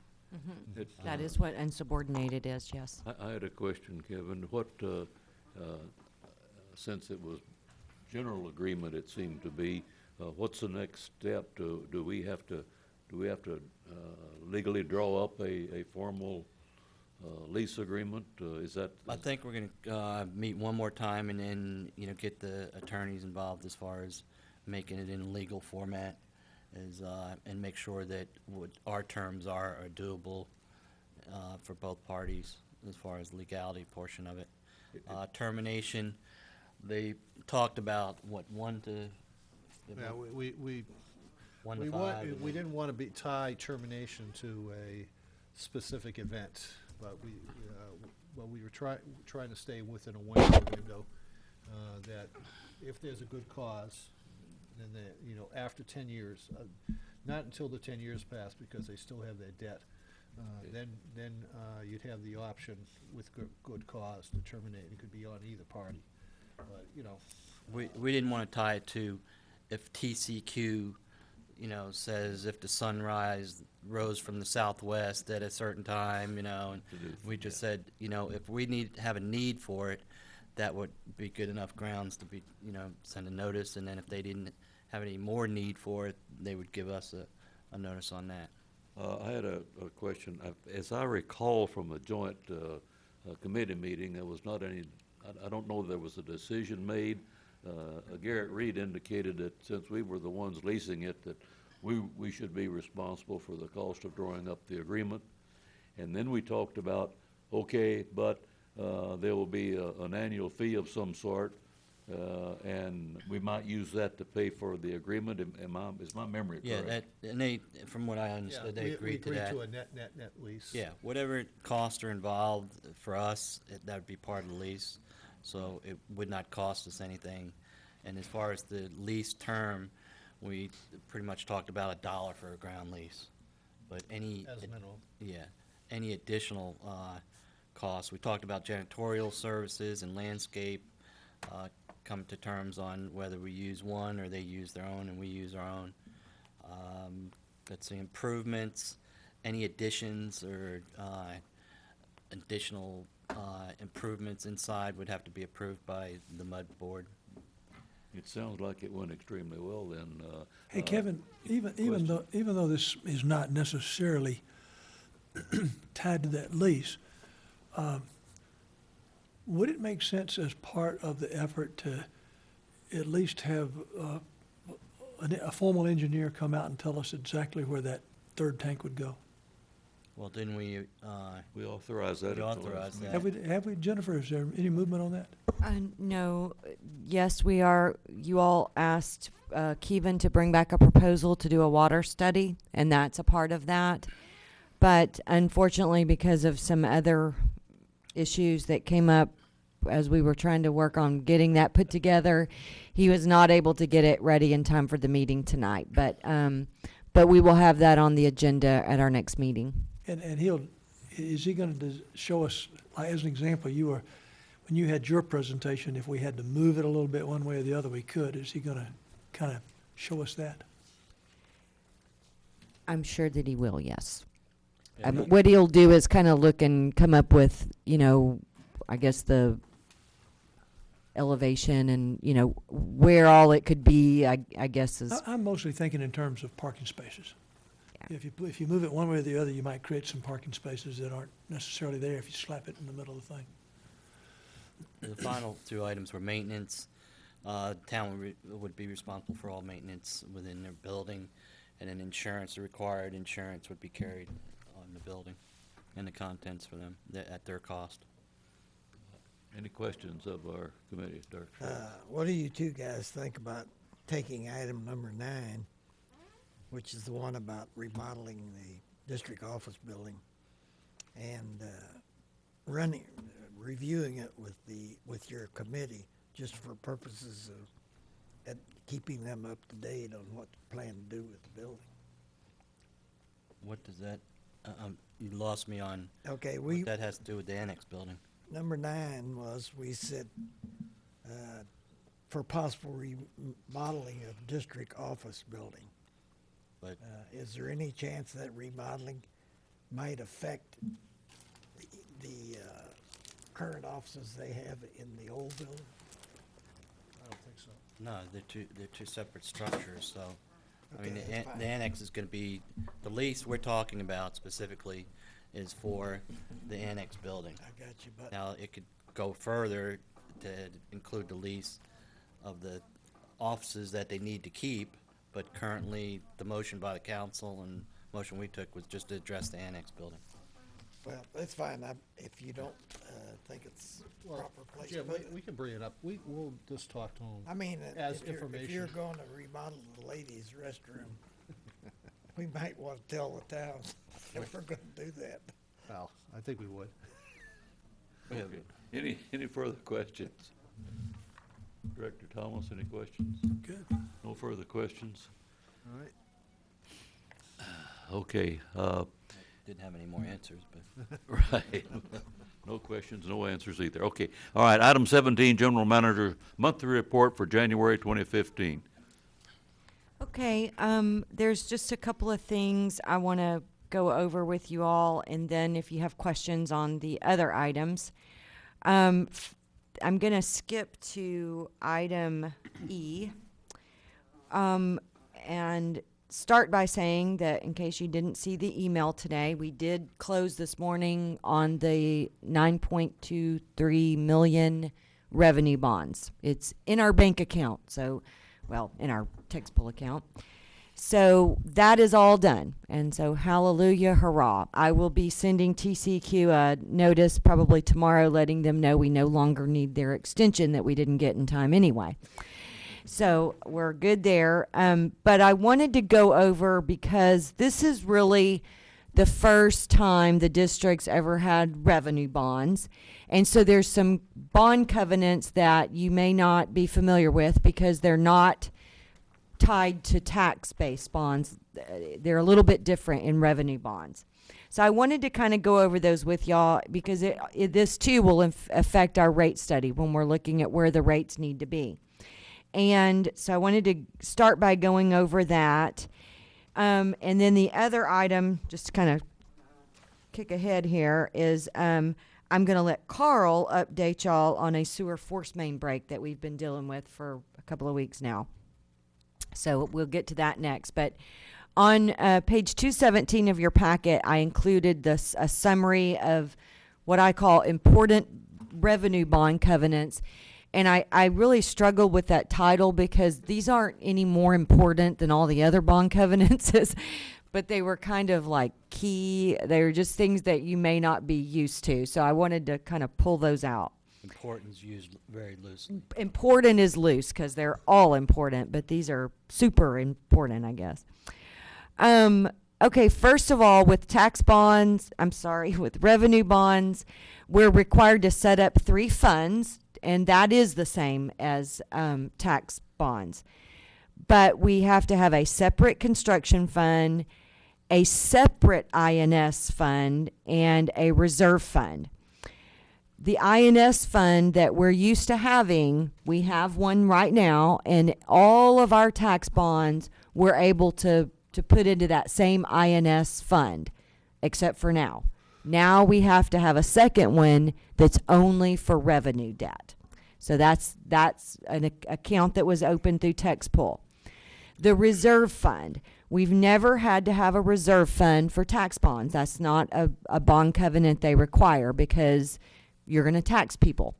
But revenues, they want to make sure that you're going to have 1 year's debt service socked away in case something happens, that you'll always have that. You have 60 months to build that reserve. So, and the amount of the reserve is 1 year's annual average debt payment for everything paid from revenues. So that means short-term debt and long-term debt. So you take all those payments and you average them out, and ours comes out to be $616,680 is what has to be set aside and can never be touched for the life of the bonds, except for the interest earned, and we'll get to that. We have to actually start funding that March 1st. So when we do our budget amendment mid-year, we will add this year's payments into the budget, and that comes out to be about $10,278 per month that we have to start depositing into this reserve account for 60 months. Yes. Jennifer, as we collect water and sewer revenue, granted, our plans are that we are collecting water to pay our water expenses, sewer to pay our sewer expenses. But let's suppose if for some reason, Mike does an unbelievable job on the water side and we just have a whole bunch of money left over, can that be put over into the sewer reserves? Absolutely. Okay. Our bonds are water and sewer revenue bonds. Okay. So we can use water revenues or sewer revenues. Good. You're suggesting we build the reserve a month at a time rather than twice a year or something like that? Well, that's a good question because really I would like to just plop it all over in there once a year and be done with it. But I also recognize that can sometimes be a little difficult because you may not have the money. So I think what we should do is start off monthly. And as we're looking at the budget next year, we'll kind of know more what the reserves are. And if we can do it twice a year, I would love that. Instead of, I guess, maybe the ladies over here who actually get to do the entry every month, they might like it better to only have to do it twice a year than 12 times. But, so. Jennifer, Terry, get her when we're keyboard drawing going. She down keep for us on construction, we'll be drawing down first on the tax bond and then the revenue bond? No, that was kind of what we thought at first, but if you recall, Mr. Dransfield, when he came and spoke with us, he suggested that we do the revenue bonds first, then the tax bonds, because he said that it's easier to reallocate the tax bonds to another project than the revenue bonds. Okay. So I did ask that we go ahead and finish paying all of the engineering out of the tax bonds, just because it kind of keeps it all together in one pot of money. But the construction will start paying out of the revenue bonds first and then move back to the tax bonds. Okay. So that was our bond council's suggestion. So Your best guess on when we might break ground? yes, we are advertising. We should open bids April 1st, and then we should be ready to actually start the project May 1st. So we should be planning our groundbreaking for sometime in April. I'm just kind of waiting for the frost to go away and it get a little warmer outside. I told Jennifer this, I guess, yesterday, but for the rest of you, at AWBD, I had a one-on-one conversation with Linda Brookings and with, what's her number one guy that we deal with all the time? I don't know. Justin Tack. Justin Tack. Both of them have agreed to come up for the groundbreaking. And Bill Caligari also has agreed to come up if we'd like to have him. Good. Okay, so we will have to set up our reserve. We've set up the accounts. I want to make that clear that all of those accounts have already been set up and we're good to go. We will start doing the funding of the reserve March 1st. After the project is completed, you can use excess bond funds to fund the reserve. That's the revenue bonds. We can't move the tax bonds over to fund the revenue reserve. But if we had additional revenue bonds left, we could use those funds to finish off the reserve. But if you do that, then the interest that you earn, you cannot scoop that off and use it. The money must always stay in the reserve. But if you don't use bond funds to fund that reserve, then the interest earned on the reserves can be scooped off and used for any legal purpose that the district wants to use it for. For right now, we had a long discussion about this, and we decided the easiest thing to do was just to set up a tax pool account for our reserve, and we're going to be depositing into the tax pool account and wait till it gets built up a little bit. Then we'll start looking at something else. Our money market account is earning about 10 times what tax pool is earning. We're earning like 0.032 in tax pool, and we're earning 0.32 in our money market. So we may want to look at getting another money market or something. Now the reserve fund will always have to be its own separate fund, but maybe get another money market somewhere where we're earning a little bit more interest. But I felt like we would get a better interest rate if we go to them with, we have $100,000 than if we have 10,000. So I think we'll wait and let that build up a little bit. The next bond covenant I want to talk a little bit about is the revenue requirements. I went to a class today, and I think Carl and Mike are just going to really hate me when I start going into all the exciting things I learned today in my class with them. But the class was given by TCQ, and it's on asset management.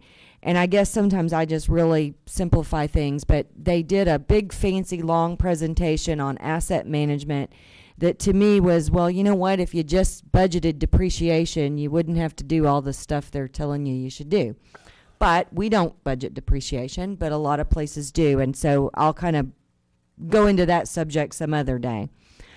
But for now, the actual what is required on the revenue is we have to have 110% coverage for our debt service requirements. And that includes the reserve payments and less depreciation if it were budgeted after expenses. So I kind of gave you an example calculation here. Our debt service payment for next year will be $598,250. 12 months set aside on the reserve is $123,336. So we have to have revenue over expenses of $721,586 times 1.1, which is the 110% coverage, comes out to be $793,745. So when we budget and we're not talking about the debt service payment itself. We're saying that once we get all our revenues and we line up all the expenses, we have to have $793,745 left over, that then we budget the debt service payment to go towards that. So our debt service coverage is 1.1. And that's kind of the biggies, the important ones. Do y'all have any questions about those? No? All right, then. I just want to assure myself that I understand that this $793,000 on revenue bonds has to be a budgeted expense, does it not? Always, yes. Okay, well, I'll turn it over to Carl now and let Well, him tell y'all about. Before you do that, our existing rate structure will generate this revenue? We built in $6 million when we did the rate study, but we did it at 4%. So I haven't looked just yet. I think that it is going to have to, the rates will have to, we've had growth, so it may not require any kind of increase to cover this, but I don't know till we do the rate study. So I really don't know the answer. Our existing rates were set to cover $6 million worth of debt at 4% interest rate. There is a possibility we could be faced with having to do another rate increase this year. Yes, especially with the Fort Worth water increase as well. Oh, and before I go to Carl, there is another update that came in late today that I wanted to share with y'all. Late breaking news? Late breaking news. The Fort Worth water line, they did the bid and all of the bids came in, and with the lowest bid, our new and improved percent on this is that phase 1, part 1 and 2 project from the Kaler tank. The only thing they're still not sure about is the cost of the easements, but they have estimated $100,000 for easements. So for the total for part 1 and 2 is now, with the new bid amount, $20,973,102. And we had last thought our amount would be about $680,000. Well, with the bid that came out today, they've moved it to $838,924. Wonderful. I'm so thrilled. Yeah. So I knew that would be great news. So, but anyway, so that's the newest, latest, and greatest on the Fort Worth water. So now with more good news, we'll turn it over to Carl on the sewer force main break. How can you follow that, Carl? Determined, aren't you? No, nobody wants to hear this because it's boring, right? I didn't think so. I'm gonna start like a timeline. What happened? On the 6th of February, Jennifer got a call on a resident saying they had a sewer problem. So we went out there and we took samples and we, surveyed the area, found that all the houses around him had serious drainage problems. So we collected samples to ensure that, what he was complaining about was actually an issue. We took samples on Friday. We read them back on Saturday, see what they were. We monitored it Saturday and Sunday. Actually, I'm getting ahead of myself. Friday, Jennifer and I called him and told him exactly what we were going to be doing to ensure that it either was sewer or wasn't sewer. Yes, and Friday we did a dye test to put dye in lift station 2 because that's where the sewer line was coming from. We could not find any kind of dye in his yard, but the wastewater plant turned a beautiful bright green. It looked like Freon. Yeah, it did. So Monday we went ahead and did some more testing, and we started actually digging to look for this leak. As it is now, he has beautiful hieroglyphics in his yard, but right now we're scheduled to Friday to have a company come out and He has this huge gazebo in the backyard made out of stone that's really heavy, and the leak was underneath the gazebo. Yeah. Our force main runs right The underneath it. gazebo cost $15,000. Oh, wonderful. Yeah, it's a good sized gazebo, but our force main runs right underneath it. So Insurance cover any of this? Our insurance? No. no. But what we did, we were looking for the leak underneath the gazebo. Unless we break the gazebo, then we might have a problem, but so far, no problem there. Well, we're not going to break the gazebo because Friday we're going to put a flowable fill in it. It's a concrete base basically. It's not as hard as concrete, so it'd be, if there's a problem, we can break into it. And what we're going to do is we're going to reroute the line that's under the gazebo and put it back in our right of way, and we're going to do that Friday. We got all the stuff ordered, and it'll be here Thursday. The line that goes through this area does appear to be outside the utility easement, and so it won't be, from one end of the street to the other, all the way put back in. What we're talking about is just in his particular yard, moving it, just kind of 45ing it out back into the utility easement, and then going back to where it is, just to get around that gazebo. Right. And we actually had a contractor give us a price on doing it, and it was $24,000 for him to come in there and reroute that. So we went ahead and bought the stuff ourselves, and we're going to do it ourselves, save some money. What part of town is this in? It's 552 Indian Creek over by Harmony Park. It's by where all the construction's being done. Yeah, it's right down between Meadowbrook and Crestwood Yes, sir. on the right-hand side. What's really strange to us is he says he used to have a swimming pool there, and we just can't figure out how he had and he said it was a diving pool, very deep swimming pool, right over a sewer main. I mean, a force main. It just doesn't make any sense, but he says that he did. I mean, this thing ran through his backyard. Mm-hmm. Yep. The whole force How in the main. world did they build a house on that easement? I think that was the guy, remember the guy that had a Snap-on truck and stuff? Yeah. Yeah, I think that was his house. No, I'm serious, he was a tool distributor. Like, is So that- we is that wanted one to kind of backs give y'all up an to the- update on that one because it's not a really great deal, but the goal is to have it all finished by this Friday. It's just taken a lot of time because of it. You have to be very careful when you dig. We did not want to knock down his $15,000 gazebo. And he's been extremely nice. We've all become very good friends with his dogs. And so you may hear from the resident. I don't think so. He's just been very, very nice about the whole situation. And we're working to get it fixed, but we did want y'all to kind of know what's going on with that. And the other issue that we have with this leak, normally when you have a leak like this, you actually see a flow of water somewhere. This one, it fills up, 10 gallons in 24 hours. So it's just a pinhole that's just slowly dripping. But with all the drainage problems in the neighborhood, the whole area is saturated, so the water has nowhere to go but up. Yeah. And so that's why it's been such a hard, identifying it. How'd you find that thing? He called. He called and said that, No, I mean, how'd you physically go find it? I mean, it could have been leaking for 20 different feet of pipe. oh, yeah. Well, But that was the purpose of the dye test. We were hoping that dye would, come up wherever it was at, but it didn't.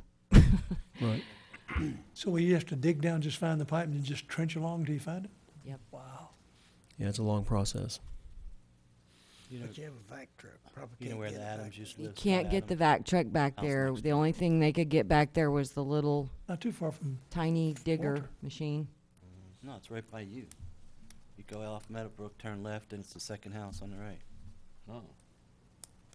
Yeah, right where the detour signs are. it's on Meadowbrook, I thought. No, it's on Indian On Creek. Indian Creek. But if you come out of Meadowbrook, make a left, go towards Harmony Park, it's like the second or third house on the right. Gotcha. Okay. Gotcha. The Adams used to live right next to him. Right. I know what you're talking about now, What Kelly. else, Jennifer? That's all I have, unless y'all have any questions about any of the other items on the manager's report. Any questions? We have 880,000. We're getting close to our break, so, all right, if there are no further questions, let's go to Chief Thomas. All right, gentlemen, you have your report in front of you. January was a fairly average month, no major issues in town, no major events. We had 61 calls for service, 35 EMS, 26 fire. We gave 5 mutual aids, 2 to Roanoke, 2 to Westlake, 1 to Fort Worth, and then we received 1 from Roanoke.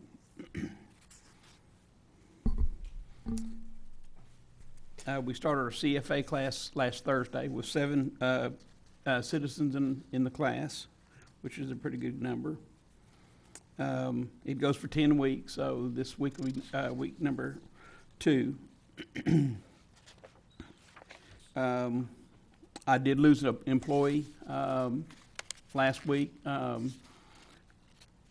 Jacob Farrell took employment with the city of Rowlett, so we're down 1 firefighter on B shift right now. So, Did he get a better deal, or was he? He was just moving out he there. got a little bit better money, and he's moved it a lot closer. He lived in Mount Pleasant, so it was quite a bit of drive for him. So it was a little bit closer and a little bit of better position in the department. Said So, something about the president of the board he didn't like, right? yeah. So Well, he can join the group. Stand in line. There seems to be a bunch of them these days. We like you. other than that, the report's kind of simple. Danny, a couple of questions for you. Mhm. At the year-to-date rate, mutual aid to Roanoke, we're subsidizing them about 2 firefighters. If you take 14 in 6 weeks and multiply it times 52 weeks, we're gonna probably do about 60 or 70 calls to Roanoke. I mean, is there anything at all you're doing with that chief over there about getting on his own mayor, about getting him a bigger staff? They're running 6 right now. 3. Yeah. Well, I mean, you're spending almost more times in Roanoke than you are in Trophy Club. Yeah. Yeah. It probably Do 90% we need to call you of the it's Roanoke, EMS, the so Roanoke it's- Fire Department? It's mostly EMS, so it's not. Yeah, I know, yeah. Now, the other question is, and I'm sorry, I'd asked you for this a long time ago, and do you have anything that shows the runs coming back to us from these cities? Yes, it's we give a received report. It's on the main page. It What- goes what page is mutual aid it, Dan? events received in departments Which page is on in the packet? on the 223. page 1. 223? Mutual aid Bill. given, received.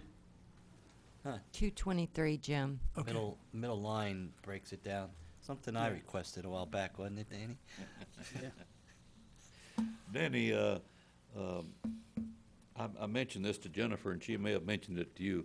I really like the weekly report showing all the incidents. My problem is I don't understand it. I don't know what all these letters and numbers are. If you could give us some kind of a clue as to what the code is for those, it would be a whole lot better. Okay. The report will be a little bit more simple. Those are our firehouse codes when we enter into firehouse. Yeah. Off this run log, I just took a picture of that run log and sent it to you, so. Well, it's great. I really like it. It really keeps us informed. It's just that I don't know what those mean. Yeah, TXP, Baylor, transport to Baylor Medical Hospital, and AMA is against medical advice, and then your calls like that. So yes, it'll be a little bit more simple on If you Friday. could help me, if nobody else cares, maybe you could give me a copy of something. I'll be more than happy to. And Give you a Danny, ledger. Danny, I'm not trying to create a problem between you and Roanoke, but I am serious, man. This, you multiply this times 12 months, and we're gonna do over 100 calls to Roanoke. And somewhere, the mayor over there's got to say, and the town manager's got to say, we gotta step up. Okay, I mean, we're not their fire department. no, I mean, mutual aid is where you can't control your own environment and somebody comes to help you. no. In our case, we're just a substation for them. Danny, do you think they're calling us too often? In your opinion?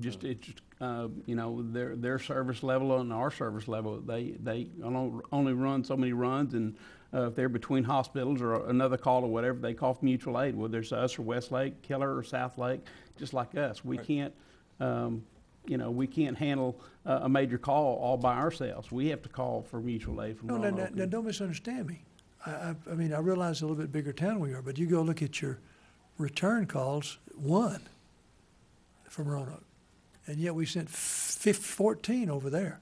So I'm just saying, somewhere in this equation, I don't know, Jennifer, I don't know where we do this, but somewhere, I don't know if it's somebody talking to Scooter or somebody talking to the town manager over there, but they got an issue that they need to look at, because otherwise Deanie, we're subsidizing them. is there a possibility that you can add into an ILA that, you know, at the end of the year, you do a 1-to-1? So if we did 10 calls over there and we did 100 calls over there and they did 40 calls over here, the 40 cancel out and 60 they pay some fee for. I mean, does anyone do anything Well, like like I that? said, 80%, probably 85, 90% of these calls are EMS. We get the revenue from the customer that we But transport. are you so. taking the fire truck too? Just on fire calls, not on EMS calls, no. Okay, Lou, that did was. you wanna speak to us? Yeah, we've been down this road. Come on up. You have to look at, to do this properly, you're gonna have to look at Roanoke's history. How many calls do they run compared to how many calls that we run? The instance, the opportunity to go over there is, I would say, 100% higher than them coming over here, Oh, yeah. because of the volume of calls. And one thing, Lou, I didn't realize, we're driving revenue And- by taking the ambulance over And there. I didn't think about would, that. Yeah. I would like to caution you, every time this has come up in the past, it's caused the Donnybrook. So I would be real careful when you look at those numbers, and I'd make sure that before you approach them, you have a real good understanding of whether it's being misused. Because I think if you look at the overall numbers, you'll find that the reason that ours looks offset is because we don't have as many calls as they do, because they're a lot bigger and have a lot more commercial than we That do. makes sense, yeah. Just Well, you Good. mentioned. Thank you, Lou. You mentioned the revenue, or you know, as far as we take it over. At last, I checked, and it's been a while, but the revenue is smoke and mirrors because we weren't getting revenue. The town was like $500,000 in the hole on receivables. Is that correct? We get revenue from there. Every EMS call that we make over there, we bill. Do we get paid? Yes. So where was the town $500,000 in the hole for collecting on ambulance service? I don't have a good answer for you. But you know about that, right? Yeah, there's a billing cycle. They bill the customers or bill the insurance companies or whatever, and then the return on what you get out of the insurance company. Again, in EMS, you know, I don't want to go down the road on this because EMS doesn't have anything to do with us. That's a town's problem. But, Right. you know, the revenue is kind of like not really true because you can bill all you want. If you don't get money back in, it doesn't do you any good. But y'all don't take the fire truck to over there. Not for EMS Like you calls, do we here. don't. We made one call with Roanoke to Fort Worth. No, on I mean, fire- I know if it's a fire call, you take Right, the fire truck. right, I but not I on get the that, EMS but- call. We just send the ambulance. Okay. One quick thing. I noticed that the response time for outside mutual aid is actually better than the PID. I see Miss Jean Buck there, and I noticed that too, she actually. wouldn't appreciate that being. I don't know how many months pregnant you are right now, but you know, it's 6:13 for mutual aid and 7:26, a minute 13 higher. You know, that's concerning. There, is it the traffic? Is it? I mean, it seems like you could get there. I'd have to look at the call status of each individual call and give you a more definite answer to that. Yeah, We just it- run the numbers through the. Okay, could you 65 just miles an hour send versus Jennifer an 30. email on that? And Sure. why that's so high, because that's alarming that we're paying, and it kind of ties to what Jim Thomas was saying. Okay, we're doing mutual aid all the time. Are we shortchanging our own residents' service or response time because our truck is outside our jurisdiction or whatever? Okay. Okay. All right, any further questions for Chief Thomas? I just wanted to get a clarification. When you have an out-of-district EMS call, the rate that you bill them is designed to recover your costs which is not a loss situation. Yes. Yes, we build them a rate that, anywhere, get- a base rate and then plus, itemized. Right. So if you expend money going on more calls out than you have coming in, if they're EMS calls, you get compensated. Yes, our average billing for, per patient, right now is running about $1,600 When they finally get paid. total. Gee. What's the name of the building? Intermedics. Intermedics, right. Okay, if there are no further questions, we will now move into our closed session. The time is 9:28. The board will conduct a closed session pursuant to Texas Government Code Anointed Chapter 551, Subchapter D for the following. Pam, will you do me the honor? Yes, sir. Pursuant to section 551.071, the district will consult with its attorney on a matter in which the duty of the attorney to the governmental body under the disciplinary rules of professional conduct of the State Bar of Texas clearly conflicts with the Open Meetings Act, or to seek advice of counsel on legal matters involving pending or contemplated litigation or settlement offers. A, discrimination claim filed by Trevor Dendish with Texas Workforce Commission.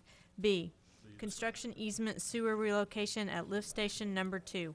C, trespass upon land allegation by McGuire Partners Solana Land LP. D, agreement regarding relocation of utility infrastructure improvements Solana with McGuire Partners Solana Land LP. E, temporary restraining order, temporary injunction, and permanent injunction proceedings pending in the 48th District Court of Tarrant County, Texas. F, pending litigation in cause number 14-03540-158 in the District Court of Denton County relating to access to the 3.996 acres of land purchased by the district from BDMR Development, LLC in January of 2013. G, terms of potential lease with the Town of Trophy Club for use of district annex building located at 100 Municipal Drive. And H, conveyance of water and wastewater infrastructure as requirement of service. And you're gonna move item 6 into executive session. Yes, thank you for reminding of that. We will consider also, you've asked to convene into executive session for legal advice regarding this contract with Vanco for e-box services. It's item number 6. Thank you, Pam. We'll now take a 10-minute break, reconvene at 20 minutes to 10. Please be as promptly as possible so we can get moving. We will reconvene into our regular session. The time is 10:20. Item 20, consider and take appropriate action regarding closed session items. Do we have any motions to make? I'd like to make a motion on agenda item 19B as in boy, temporary construction easement for sewer relocation at lift station number 2. And I'd like to make a motion to authorize general manager and Wallace Group to meet with the resident to negotiate construction easement. Second? Okay, we have a motion, we have a second. Any discussion? If not, we'll call for the vote. All those in favor? It is unanimous. Any items for future agenda that anybody wishes to propose tonight? Yeah, I've got one. Okay. I've somewhat been hesitant to bring this up before, only because I did not want the perception that because I'm over 65, I would be bringing that forward. But I've had a resident ask me about, why don't you guys talk about what the impact would be on an over 65 exemption? And we have probably one of the greatest financial minds on this board, and I'd like to put it on the agenda next time just to talk about. Sure. Why not? Well, we have an exemption, 25,000. Everybody has it. Yeah. Yeah, but I mean, it's similar to what the town has got and what the No, county, I it's- believe, has. It's only for people over 65, the exemption. Well, Neil, all I'm saying is I'd like to have the agenda, have it put as an agenda item, then we can talk about it. Okay, no, and I've just been running numbers on it, so I have something to give to you when you, for the next meeting. I'll give it to Jennifer and she can have it ready. Okay. Could we include just updates from the lease and EMS fire committee? Yeah, that'll be on there every Okay. month till y'all get it Okay. done. Okay, if there are no other items for future agenda, set next regular meeting date for March 17, 2015. Does anybody have a problem with that? Isn't that St. Patrick's Day? It is. Yes, and I promised you all that I would dye your bottled water green that night. Okay, good. It's green already. Why would- No, that's If the there are no tap water. objections, the next meeting will be March the 17th. If there's no further business, we will now adjourn. The time is 10:23.